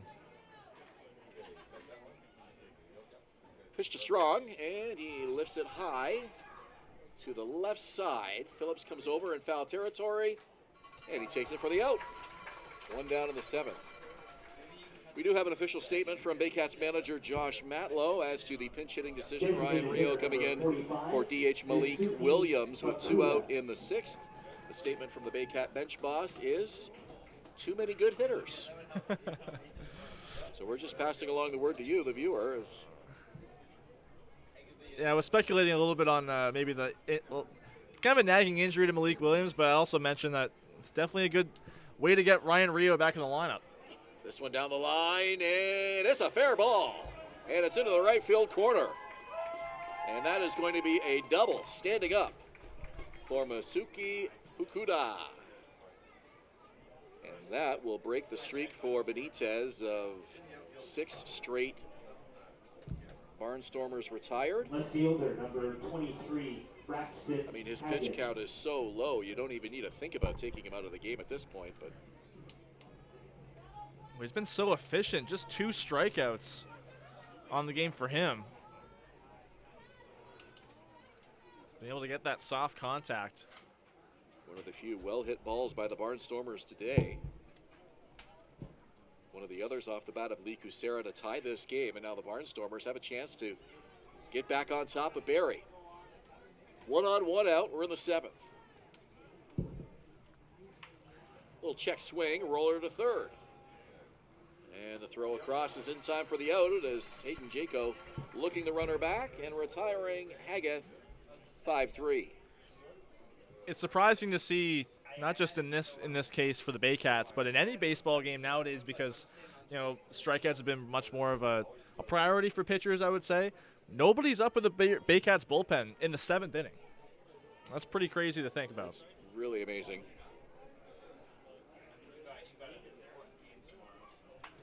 First pitch swinging, and it's lifted foul. And Macabrota over. He's got it for the out. Makes a great catch.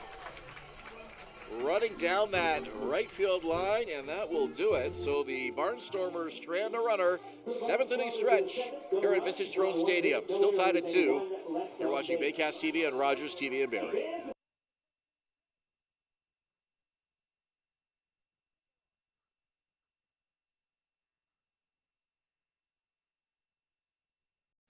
From basic to cosmetic dentistry, Smiles on ESSA Dental has all your dental needs covered to knock your oral health out of the park. The Collingwood Brewery at 10 Sanford Fleming, producing delicious lagers, ales, and seltzers since 2014. The proud home of the Baycats Brew. Check out their retail shop and tap room and select products at the LCBO, beer store, and grocery stores. Cheers, and go Baycats!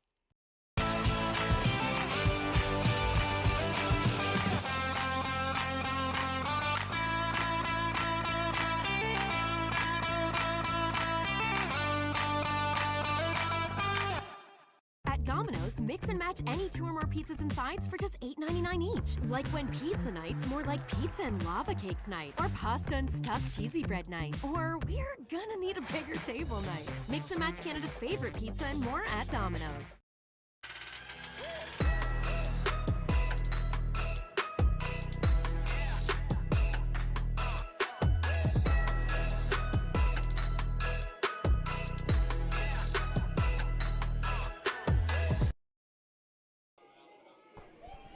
Welcome back to Vintage Throne Stadium. Still a 2-2 ball game between the Barnstormers and Baycats. And the 7th inning's brought to you by Psycho Solutions, full automotive service from headlights at tailpipe.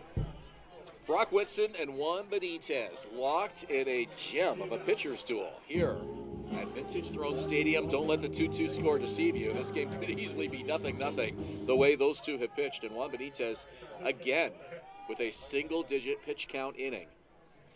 6 in a row for the Baycat right-hander, and now Brock Whitson comes out to work the bottom of the 7th. Adam Odd, Ricky Phillips, Tyler Plumpton will bat for Barrie. Only one of those runs has been earned for Benitez, so an incredible outing for him to say the least. Same with right here, Brock Whitson still in the game. An unearned run with the error in the top of the 1st that gave the Barnstormers the early 1-0 lead. He did yield a home run to Lee Kucera in the 5th inning, so an earned run there. Other than that, a brilliant performance for Benitez. No sign of either of these two starters tiring out.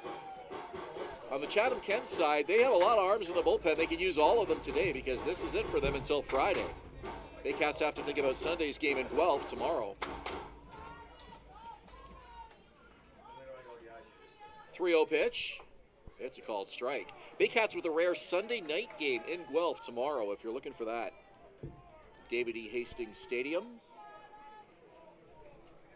And that will wrap up the weekend for Barrie.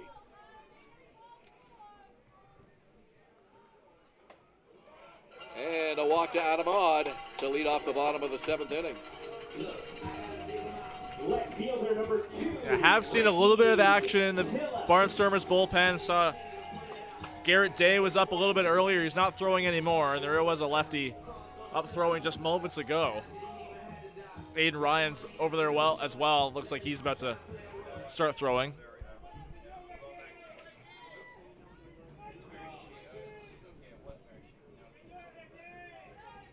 So Ricky Phillips, who is 0 for 2 today, showing bunt right from the get-go, pulls it back as the pitch is a called strike.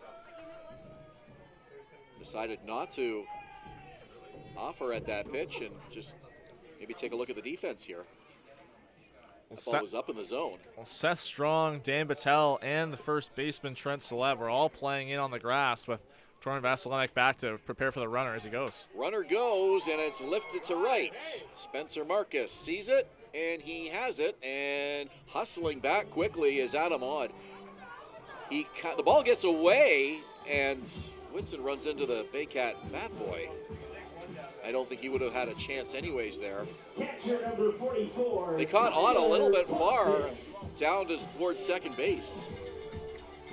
Well, as soon as the contact was made from Phillips, Odd picked up on the fly ball and was just making his way back slowly until the ball was caught, and then he started hustling a little bit more because Spencer Marcus has a great arm out there in right field.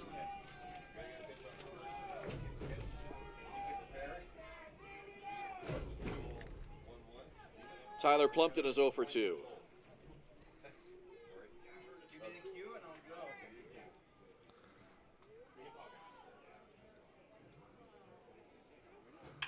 First pitch swinging, and he hits it foul. And over towards the Barnstormer bullpen. Brock Whitson has been absolutely brilliant against the bottom half of the Baycat batting order today.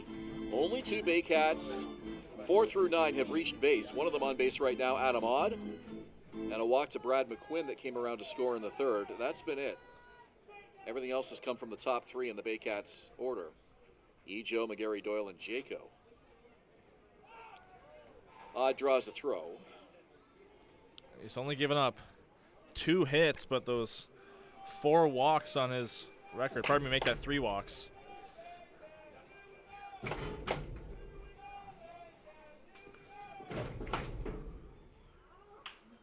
And this one's lined over the shortstop into left field for a base hit.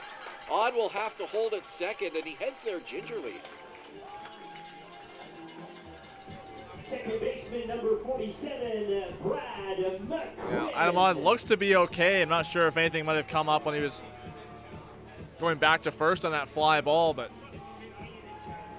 not a situation where he would have had a chance to really even test the outfielder's arm there and go first to third, but really took his time getting into second base there. So 2 on now for the Baycats. Brad McQuinn to bat, and a conference on the mound.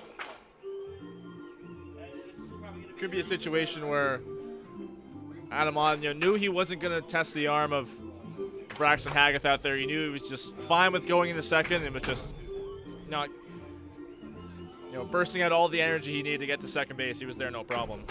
We mentioned the Sunday night game in Guelph. That is a 7:30 start. Joshua Alderman and Eli Farrell will have that for us from Guelph, from the Royal City. And be sure to tune into that on the Guelph Royals YouTube stream if you're not heading down to the game. If you are, get there early. You know what Sunday afternoon traffic is like getting out of Barrie at the end of a weekend. I'm sure the Baycats bus will be heading down there plenty early tomorrow. So Sunday night game to finish off the weekend in Guelph. Barnstormers are off until Friday next week, July 12th. They'll be in Brantford at 8 o'clock to battle the Red Sox. McQuinn shows bunt, pulls it back, it's a called strike. So Odd at second, Plumpton at first. One out in the inning, not necessarily the greatest speed on the base paths right now. After McQuinn, you go back to the top of the order with Ejo, waiting on deck. After McQuinn, you just don't want to hit into a double play here. That's why bunting is not a bad idea from him.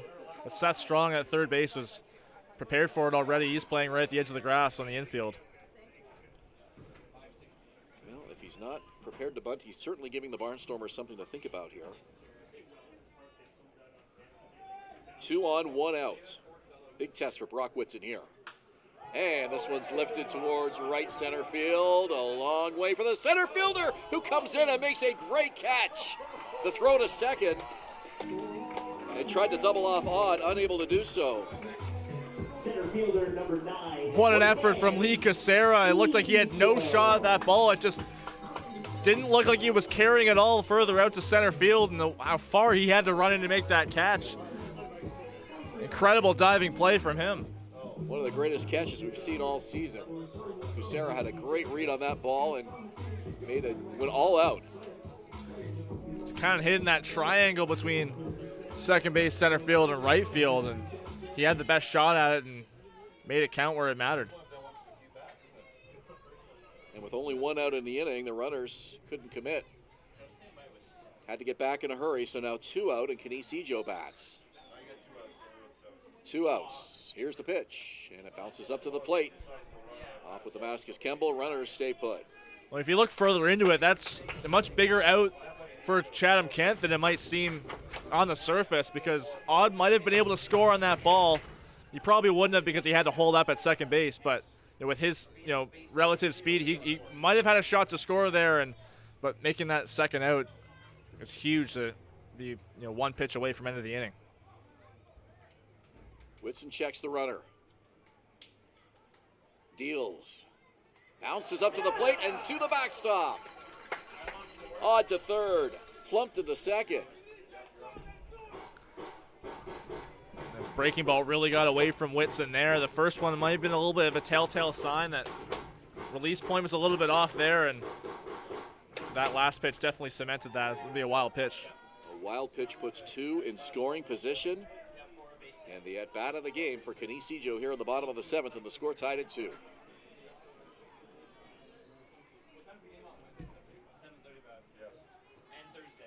Whitson gets the sign. Runners lead. Here's the pitch. Swing and a miss. 2 balls and a strike. Ijo trying to put that ball in play. Couldn't connect.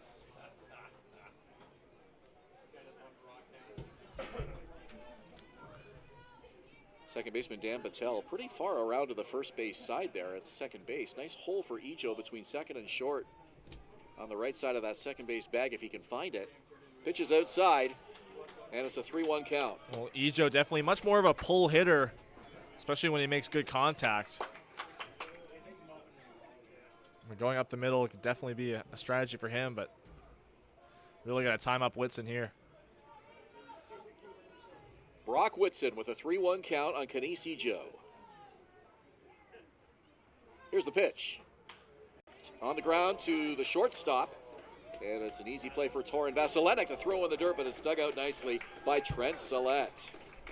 So the Barnstormers dodge a bullet in the seventh as the Baycats strand 2, and we go to the top of the 8th in a 2-2 tie. You're watching Baycats TV and Rogers TV in Barrie. The Collingwood Brewery at 10 Sanford Fleming, producing delicious lagers, ales, and seltzers since 2014. The proud home of the Baycats Brew. Check out their retail shop and tap room, and select products at the LCBO, beer store, and grocery stores. Cheers, and go Baycats! From basic to cosmetic dentistry, Smiles on Essa Dental has all your dental needs covered to knock your oral health out of the park.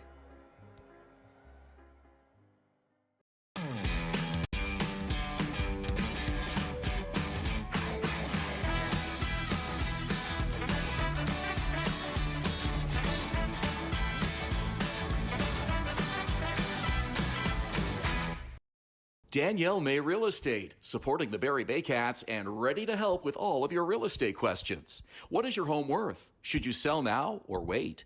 Danielle is dedicated to your success. The next time you think real estate, think Danielle May. Visit Alliance Billiards and Sports in the northeast end of Barrie. A fun, friendly family environment offering pool, darts, karaoke, and live entertainment. Enjoy a large variety of delicious food and drinks on the patio. You'll come as a stranger and leave as a friend.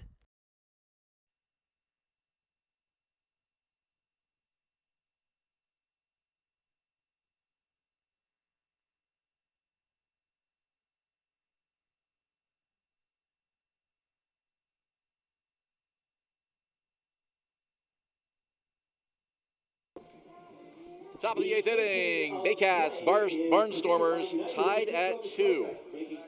As Trent Sillette comes to the plate, Juan Benitez having one of the best games of his career as he has strung together 6 straight single-digit pitch count innings.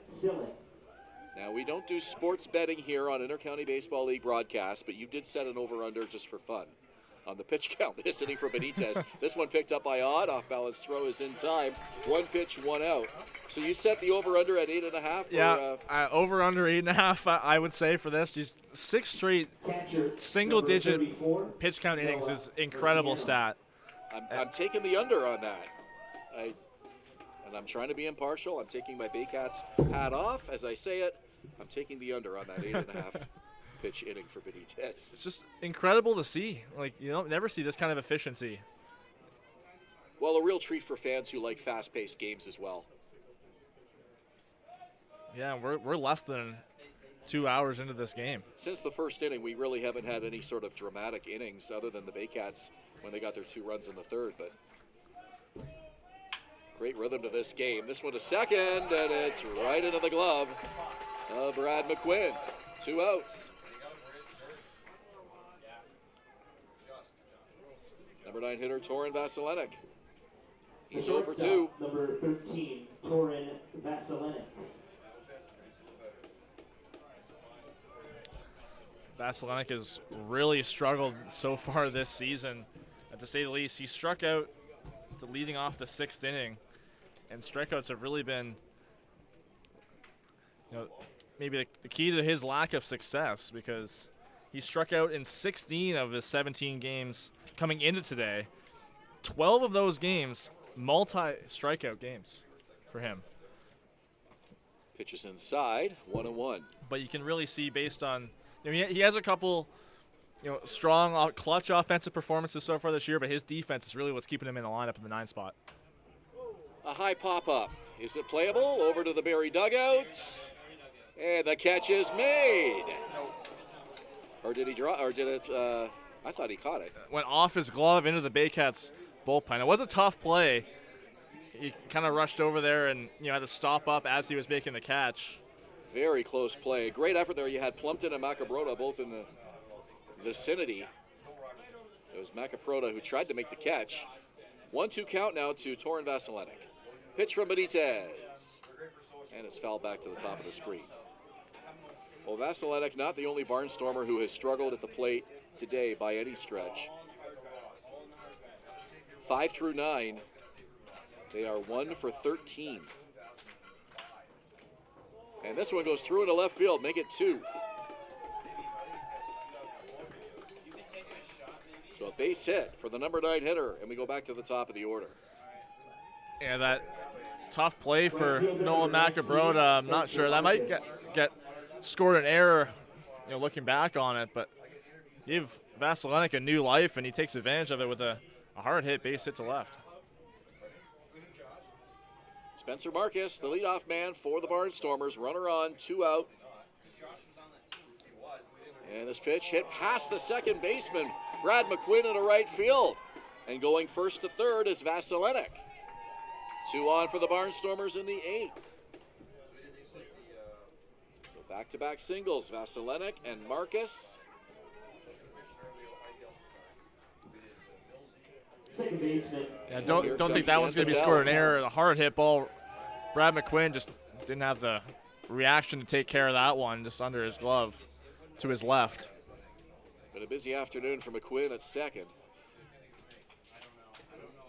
And the at-bat of the game for the Barnstormers, at least Dan Battelle here. Batting with 2 out in the top of the 8th. 2 on. Barnstormers looking to get back in the lead.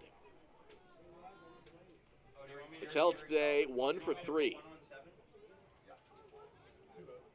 Benitez definitely wants to get him. You've got Seth Strong on deck. A called strike. 1-1.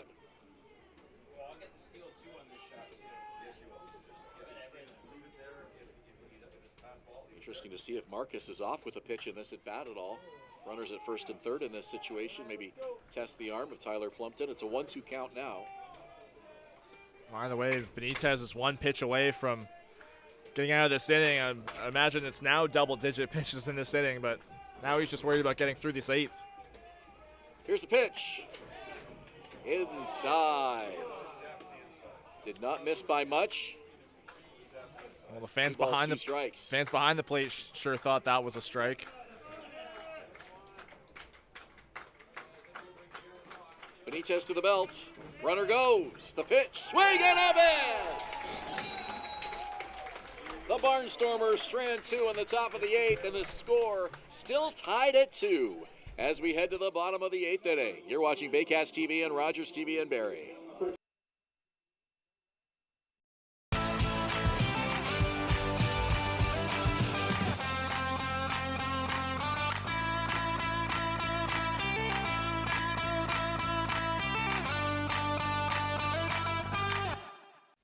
From basic to cosmetic dentistry, Smiles on ESSA Dental has all your dental needs covered to knock your oral health out of the park.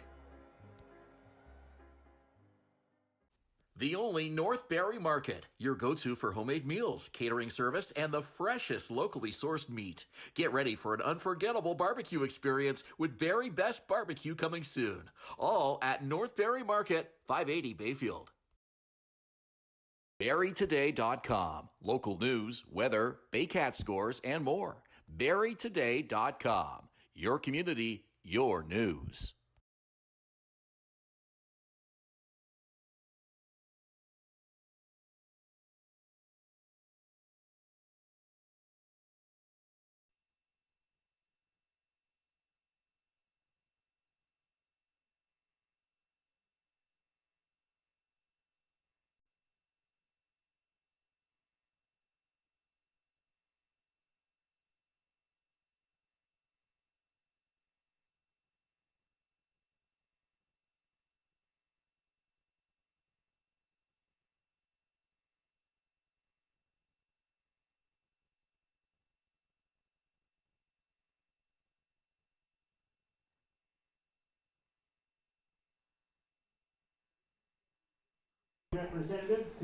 Bottom of the 8th inning, it's still a tie, 2-2 ball game between the Barnstormers and Baycats. It's brought to you by United Way Simcoe Muskoka, making poverty unignorable. To learn how you can help, you can visit uwsimcoemuskoka.ca.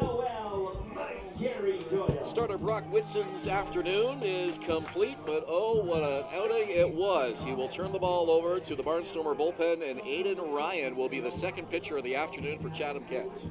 Yeah, this is the 6th appearance of the season for Ryan, but his first in relief. He's got 22 innings under his belt this year, a 4.09 ERA.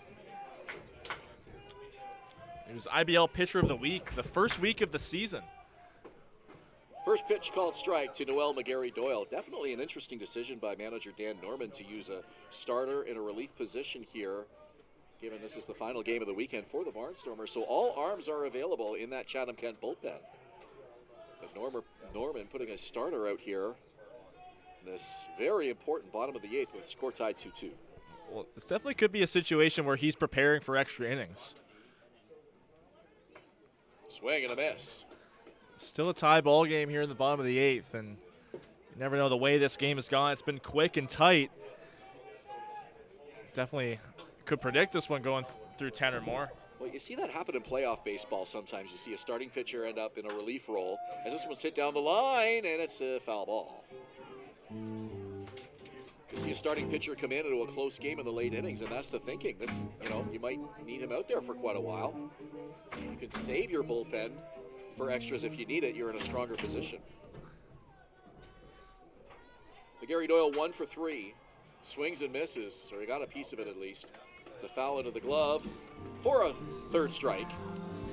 1 out of the 8th. Ryan had been up and down in the Barnstormer bullpen over the last couple innings. So maybe Dan Norman realizing that, he might be the most ready arm to come into this game as well. But definitely an odd spot to have Ryan make his first relief appearance of the season, nonetheless. Well, the Barnstormers get 5 days off after today. They don't play again until next week in Brantford on Friday. Really six days between games, I should say. But if you're Dan Norman, you're also bringing in one of your most reliable pitchers against the heart of the Barrie lineup, because you got Hayden Jaco at the plate now and then Nolan Macabroda, and if any of those two reach, you got Ryan Rio right behind. Hayden Jaco takes a pitch low.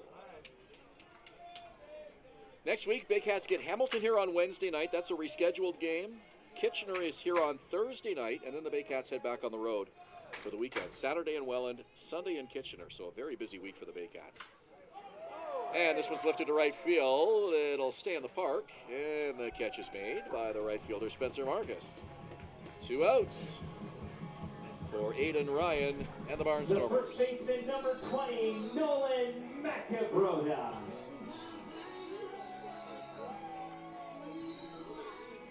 Nolan Macabroda, who nearly made a spectacular catch in front of the Baycat dugout in the top half of the 8th, will get a chance to bat here in the bottom half. He's 0 for 3 today.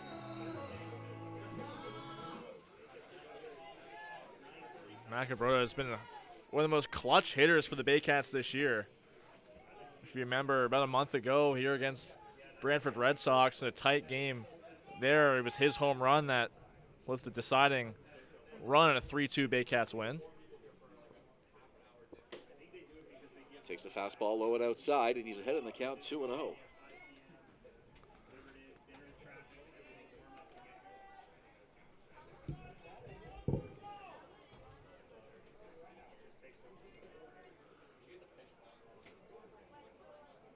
Ryan deals, and it's hit to center field. And it'll drop for a base hit, and it'll go to the wall for extra bases. Macabroda into second easily with a stand-up double, and a 2-out runner for the Baycats here at the bottom of the 8th inning. Fourth double of the season for Nolan Macabroda.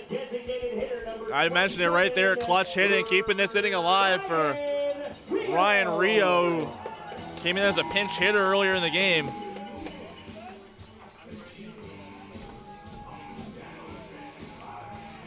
Well, we've said it. Ryan Rio has been waiting for a big moment this season, and here's a potential one for him right here. Go-ahead run at second base. 2 out in the inning. Rio digs in and waggles the bat. Ryan checks the runner and deals, and the pitch is low.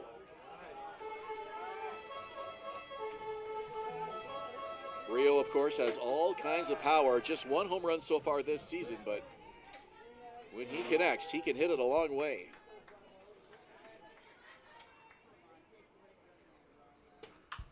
And he pops it up, and it'll stay in play. The third baseman back for it, and is unable to make the catch. Seth Strong with a great effort in a very difficult position. Strong had to keep running further and further back for it. The outfielders, Braxton Haggith and left, was playing shaded more towards center field with the left-hander Rio up, and the further back Seth Strong had, the less likely he was going to make that play over the shoulder. It was a very tough play for him. I make a great point. If it was a right-hander at the plate, Haggith might have been in position to catch that ball, but he'll go back to playing Rio where he was in the previous pitch. Yeah, Haggith now playing a bit more straight away. Ryan Rio, yes, you can pull it with some power, but he's one of the best opposite field hitters in the league. A lot of room down that left field line if Rio can take it the other way. 2 balls and a strike.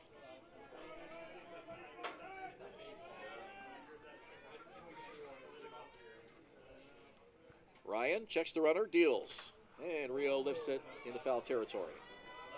And towards the trees. The count now 2-2. Yeah, Rio's been a little late on that fastball from Aiden Ryan. You might see him sit a little bit more curveball on this pitch. Ryan uses it a lot. 2 strike counts. Situation you don't want to grip that bat too tightly when you're struggling. You're trying to come out of a slump. Big moment here. Just wants to put the ball in play and get that runner in. Here's the pitch, and it's in the dirt. Off of the mask is Kemble. Macabroda stays at second. The count now 3-2. You got this, Ryan. And Kemble will come out to talk to Ryan. You can see the count as a mound visit, so that's the 3rd one of the game for Chatham-Kent. The Barnstormers have had some very close games over the last couple of weeks. All 3 of their most recent games have been determined by 2 runs or less. We're in store for another one of those here this afternoon. You have to wonder what the strategy is going to be for Josh Matlow should the Baycats go up here in terms of the pitching. 3-2 pitch off the glove of Kemble. It's ball 4, and advancing to third is Nolan Macabroda. So it's a walk. Macabroda gets an extra 90 feet on the bases, and they're at first and third for Adamad. Well, if the Baycats can take the lead here, if you're Josh Matlow, you might be a little bit more inclined to keep Juan Benitez in. He's at just over 70 pitches through 8 innings, which is, we keep saying it, but it's been incredible to see as Dan Norman's coming out to have a mound visit with Aiden Ryan. So Norman with a long, slow walk to the mound. Has a quick word with the home plate umpire as he does. That's Ryan Hern, the home plate ump, and Barnstormers have used 3 mound visits. They have 3 left. This one will bring everybody in, and it's a pitching change. So that will do it for Aiden Ryan, the starter in a relief appearance here today. Will exit the game as the Barnstormers will go to the bullpen. Runners on the corners and 2 outs in the 8th. You're watching Baycats TV and Rogers TV in Barrie.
Barnstormers go to the bullpen, and it's Kenny Williams wearing number 41. Yeah, usually number 12, which with his number, he's wearing Eric Pettipiece's number this afternoon. A huge spot for Chatham-Kent.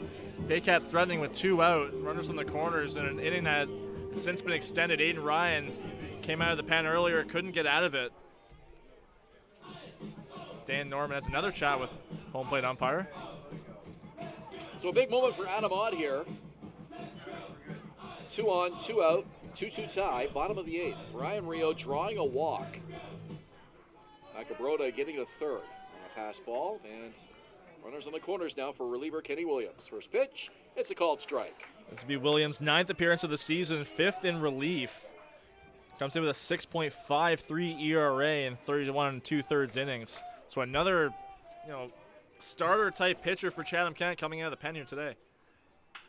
Odd lines it to short, and it's right into the glove of Torin Vasilenik, and that will do it. So Kenny Williams comes in and comes through in the clutch. Getting the Barnstormers off the field, we go to the 9th in a 2-2 tie here at Vintage Throne Stadium.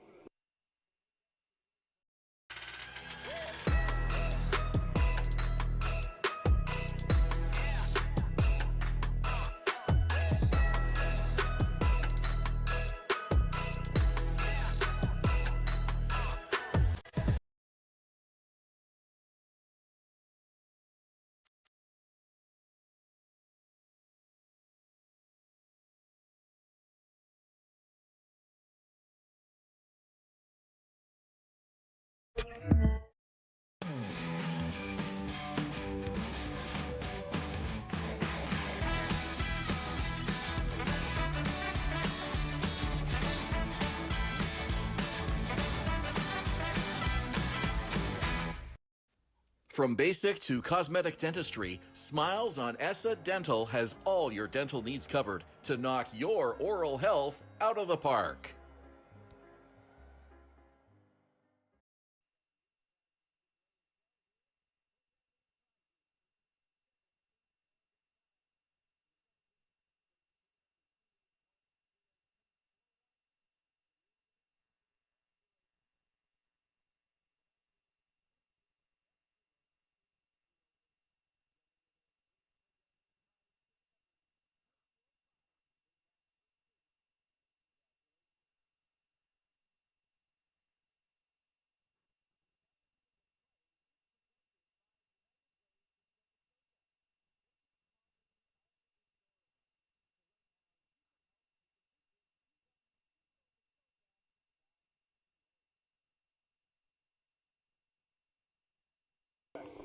Back live at Vintage Throne Stadium in Springwater Township. It's the Barnstormers and the Baycats tied at 2.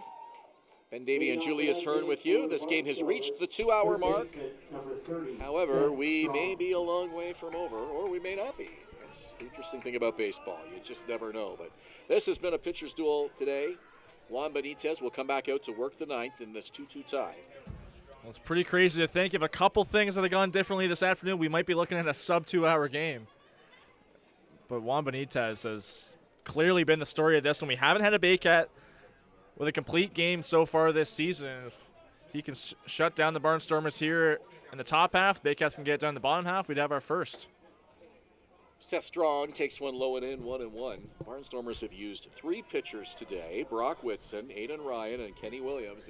As we mentioned, all arms are available for the Barnstormers, with this being their final game of the weekend. Brad McQuinn, it's a first for the out. The designated hitter number 45, We built up Seth Strong earlier in our broadcast, and not a good day for him. He's gone 0 for 4 so far. Reaching on the error to McQuinn in the first inning, but that's as far as he's gotten. Most games he is a factor, but has not been today. Masuki Fukuda to the plate now, and he has reached base in his last appearance with a double. And he hits this one softly into right field. That'll drop for a base hit.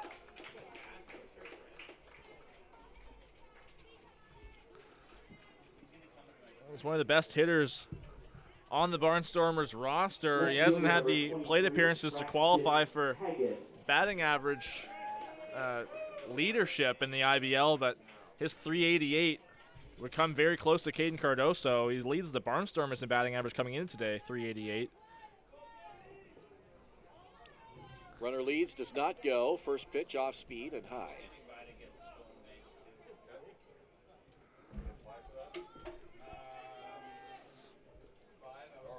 Double play in order here for Juan Benitez. That's probably his first thought.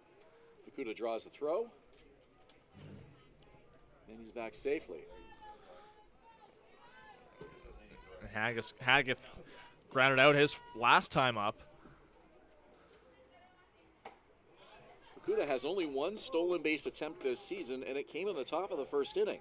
He was caught stealing to end the inning. And he just got a behind the play, pick off there from Tyler Plumpton. He was in back easily, but they're really keeping an eye on him at first. He got a pretty good, decent lead. 2-2 tie. You don't want to assume anything, that's for sure. You're a bit more, okay with taking that chance to steal a base with one out here as opposed to two. Pitch to Haggith. He's taking all the way, and it's outside. 3-1 the count. Fukuda bluffed to start there. He had a pretty decent lead. He might have been able to make it safely at second, and he committed to it. Baycat bullpen quiet with Juan Benitez on the mound. Brendan Hillier was warming up earlier. Runner goes. Pitch is a called strike. Here's the throw. The tag. He's out! So it'll be a 3-2 count to Haggith. Fukuda caught stealing for the second time today. And a chance now for Benitez to get a third strike and get his team back up there in the bottom of the ninth inning. Fukuda didn't slide there, and he looked like he had a little bit of confusion with the umpire. Pitch from Benitez, and it's a fly ball to left field. It's got some carry. Phillips goes back, and he's unable to make the catch. Runs into the fence, and it'll drop for extra bases. A ball that definitely would have scored Masuki Fukuda if he had not been caught stealing. Might have even scored from first on that, but Haggith is in with a double.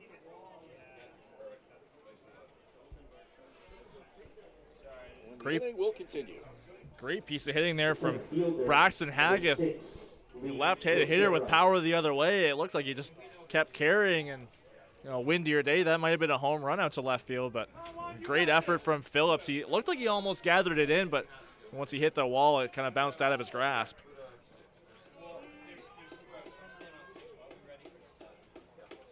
So runner at second. Benitez will try to get that third out again with Lee Kucera at the plate. Here's the pitch. Fastball, and it's popped foul. And the youngsters will give chase as that ball bounces against the fence over in the infield concourse. 0-1 the count.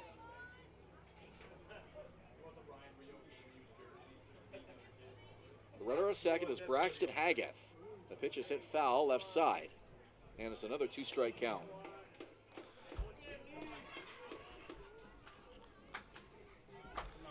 Doesn't look like Benitez is trying to pitch around Kucera at all, even though he had that home run in the fifth.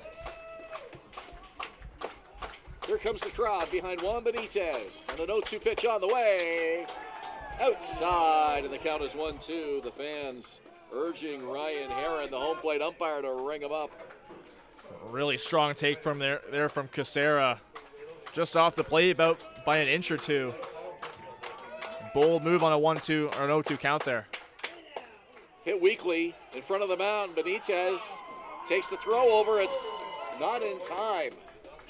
Juan had a little trouble getting off the mound there, and maybe wasn't sure if Plumpton was going to take it for a second. So Haggith goes to third. Kucera is aboard on a weakly hit ball. It definitely looked like there was a bit of confusion there between Plumpton and Benitez. Looked like he was about an equal distance away from both of them, and Benitez had quite a few. He's had 2 or 3 ground balls hit right back to him this afternoon. But also that runner at second, not trying to do too much with it, knowing that that runner could turn around with a bad throw. This is Trent Sillette. Takes a called strike. Benitez, one of the better fielding pitchers in the IBL. But that ball was just hit in a spot where he made a good throw, but by the time he got to it. Here's the pitch, and it's fouled away, and it's another 2-strike count. Juan Benitez has had his moments to get the Baycats off the field with 2 strikes, and he'll try it again here. Trent Sillette 0 for 3 this afternoon.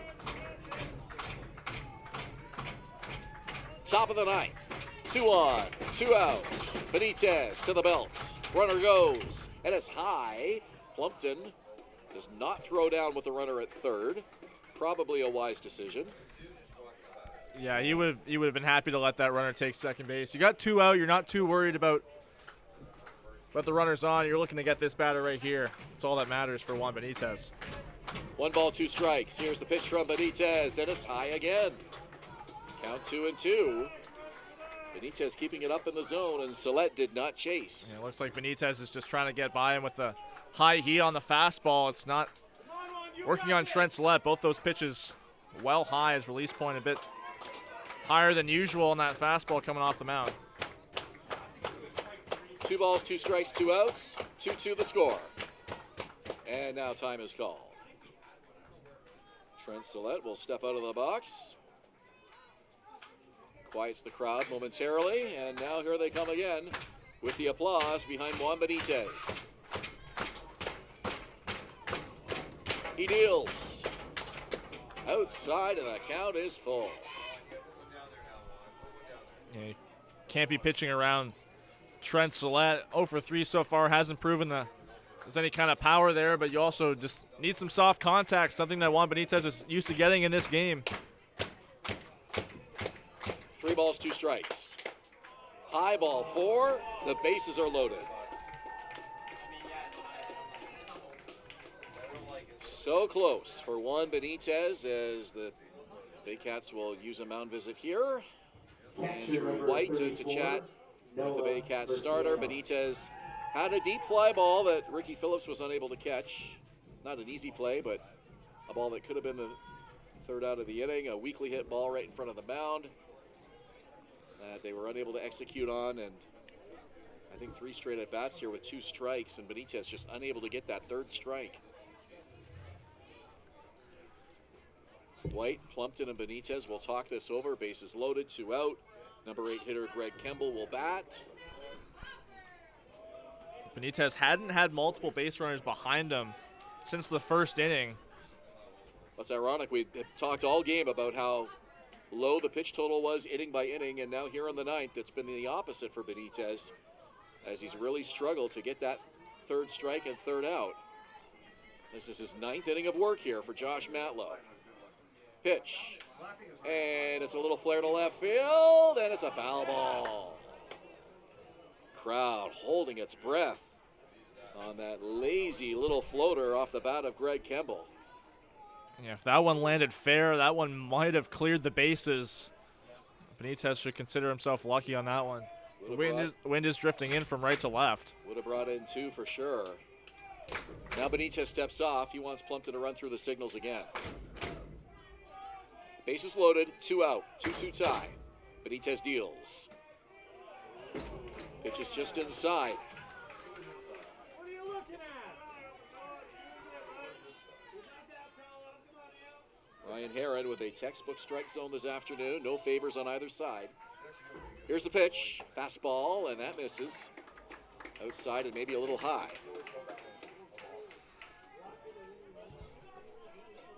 Barnstormers fans here at Vintage Throne Stadium sensing the moment. Behind Greg Kemble, the Baycat fans behind Juan Benitez. Bases loaded, 2-1. Side of Benitez behind 3-1. Kemble is going to get something good here with nowhere to put him. You saw Brandon Hillier throwing in the Baycats bullpen earlier. Now Carlos Sano's throwing some off the mound a little bit. Haggith at 3rd, Kucera at 2nd, Sillette at 1st. 3-1. On the ground. Shortstop with it. Steps on the bag in time for the outs. Adam Odd taking that one on his own, and Juan Benitez and the Baycats are off the field. No runs for Chatham-Kent in the top of the 9th. And Barrie will try to win this one in walk-off fashion. Listen to this crowd as many of these fans come to their feet to salute Juan Benitez with a brilliant 9-inning performance here this afternoon. We're tied at 2. You're watching Baycats TV and Rogers TV in Barrie.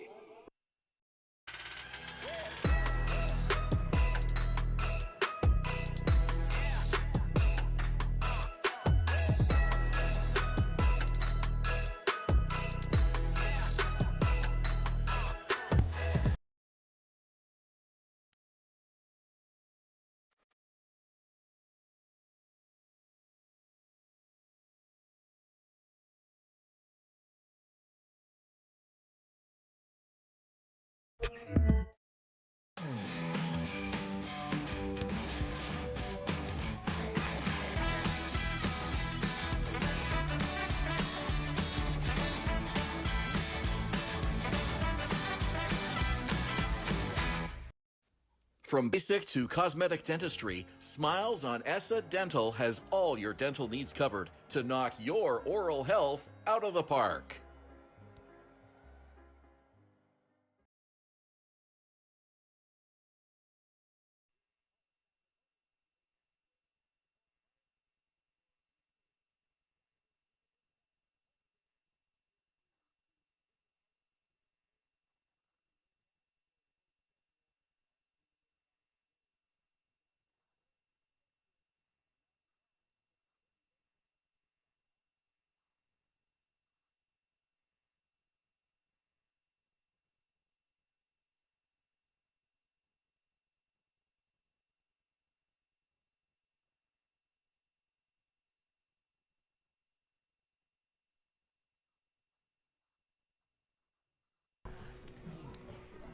Baycats have a chance to close it out here in the bottom of the ninth inning. Still a 2-2 game between Barrie and Chatham. This ninth inning brought to you by United Way's Simcoe Muskoka, making poverty unignorable. To learn how you can help, you can visit uwsimcoemuskoka.ca. Tall, lanky, hard-throwing right-hander Garrett Day comes in for the Chatham-Kent Barnstormers. Fourth pitcher of the afternoon, used by Dan Norman, and he will face the bottom third of the Baycat order in a 2-2 tie. First pitch is a fastball for a strike. This is Garrett Day's 11th appearance of the season, all of them out of the bullpen. He's pitched to a 2.25 ERA so far. He's been one of the most reliable relievers for Dan Norman's team this year. Through 12 innings, a whip of 1.5. Phillips is 0 for 3, and he's behind in the count 0-2. Brock Whitson pitched an absolute gem for the Barnstormers today. Aidan Ryan, the starting pitcher, came on and worked in relief. It was a short appearance. Kenny Williams got some clutch outs after him, and now Garrett Day, the fourth pitcher for Chatham-Kent this afternoon. Yeah, if you like pitchers' duels, it didn't seem like it would be one on paper, but it sure turned out to be. 9 innings for Juan Benitez, 8 for Brock Whitson. Our one concern about this short ball game is that we might be done before the pizza arrives today. That will not be the case. As I just saw the boxes of Domino's come up the stairs, so that's good news. Quick game, and we will be fed. 2-2 pitch. Weekly foul. Barehanded by Andrew White. We'll say this has been, because of the strong pitching performances, it's been a very fast game. We're not even, or maybe just over 2.5 hours. Yeah, about 2:20, I think, right now. Pitch from Day. And it's right back up the middle in the center field. A base hit for Ricky Phillips. He's aboard for the first time this afternoon.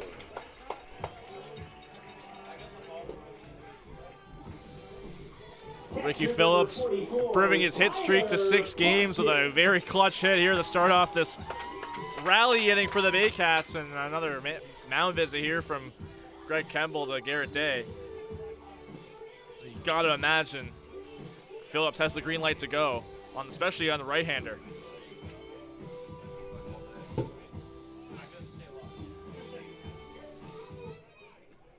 So that is I think the 5th mound visit for the Barnstormers. I think that was number 4. 4? I thought the umpire said 5.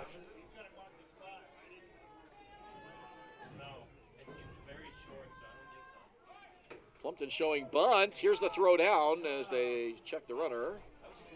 Back safely is Phillips. Smart strategy from Josh Matlow's team. Put a runner in scoring position with one out. You have the benefit of nobody out so far with the speedy Phillips on base. Phillips leads the Baycats and steals does not go, and Plumpton offers at that one. He's behind now 0-2. He's second in the IBL with 12 steals, just behind Mateo Porcelato of Welland, who has 14. And with 2 strikes now, the infield can play back. Sillette holding on the runner at first. Phillips takes a lead. Phillips has been caught 5 times. This one to short, and it goes off the glove of Vasilenic.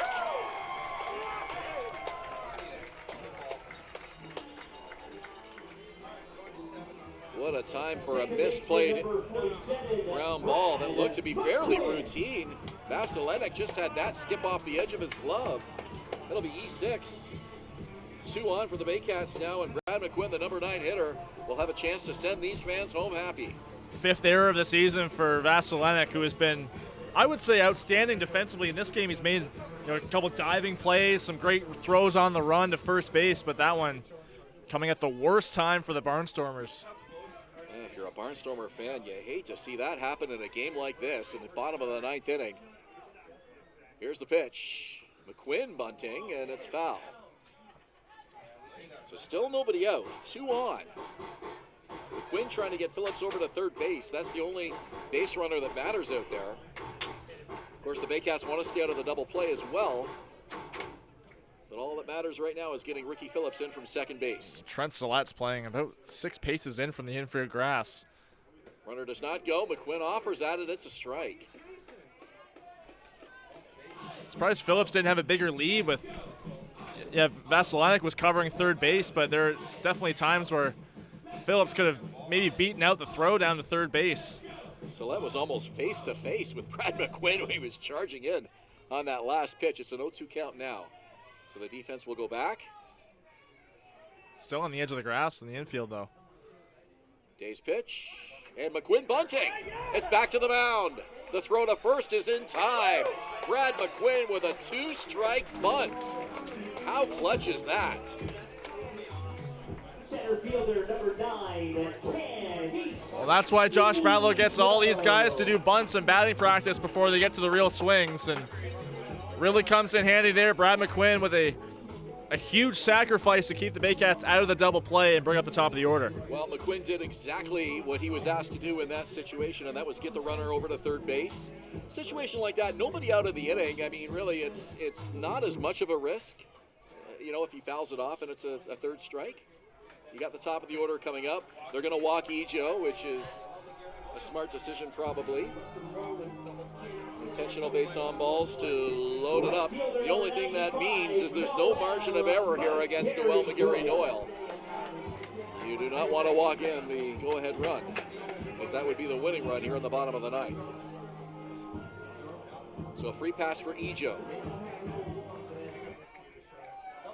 Yeah, and the infield's going to go right to the plate first on the first opportunity they have. They're all playing in on the infield grass. Noel McGarry-Doyle 1 for 4. He doubled in the 3rd. Ricky Phillips, the potential winning run at third base. Day deals. Down the line, fair ball! It's into left field. Here comes Ricky Phillips, and it's a 3-2 Baycat walk-off win.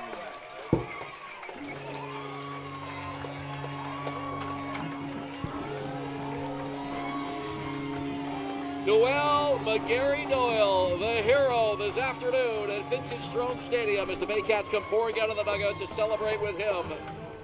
What a game between the Barnstormers and the Baycats. And it finds Barrie on top, 3-2. The bottom of the 9th inning, walk-off win. These last 2 games for the Baycats have been incredible clutch team wins, and no better way to cap it off than a walk-off win. Noel McGarry-Doyle proving his worth after the intentional walk to Kenise Ejo. All the pressure on him, and he comes through with a great hit right down the left field line. And you can see how hyped this crowd was for that base hit. Bringing the crowd alive, Noel McGarry with a huge 3-2 walk-off win for the Baycats. 9 masterful innings for Juan Benitez today for the Baycats as they prevail by a score of 3-2 over the Barnstormers here this afternoon. And that will do it for us from Vintage Throne Stadium. Don't forget, we're back here for a couple of games next week, Wednesday night and Thursday night. The Baycats will be in action. We'll have all the action for you here on Baycats TV and Rogers TV in Barrie. For Julius Hern and our Barrie Baycats TV crew, my name is Ben Davy. Good evening from Vintage Throne Stadium.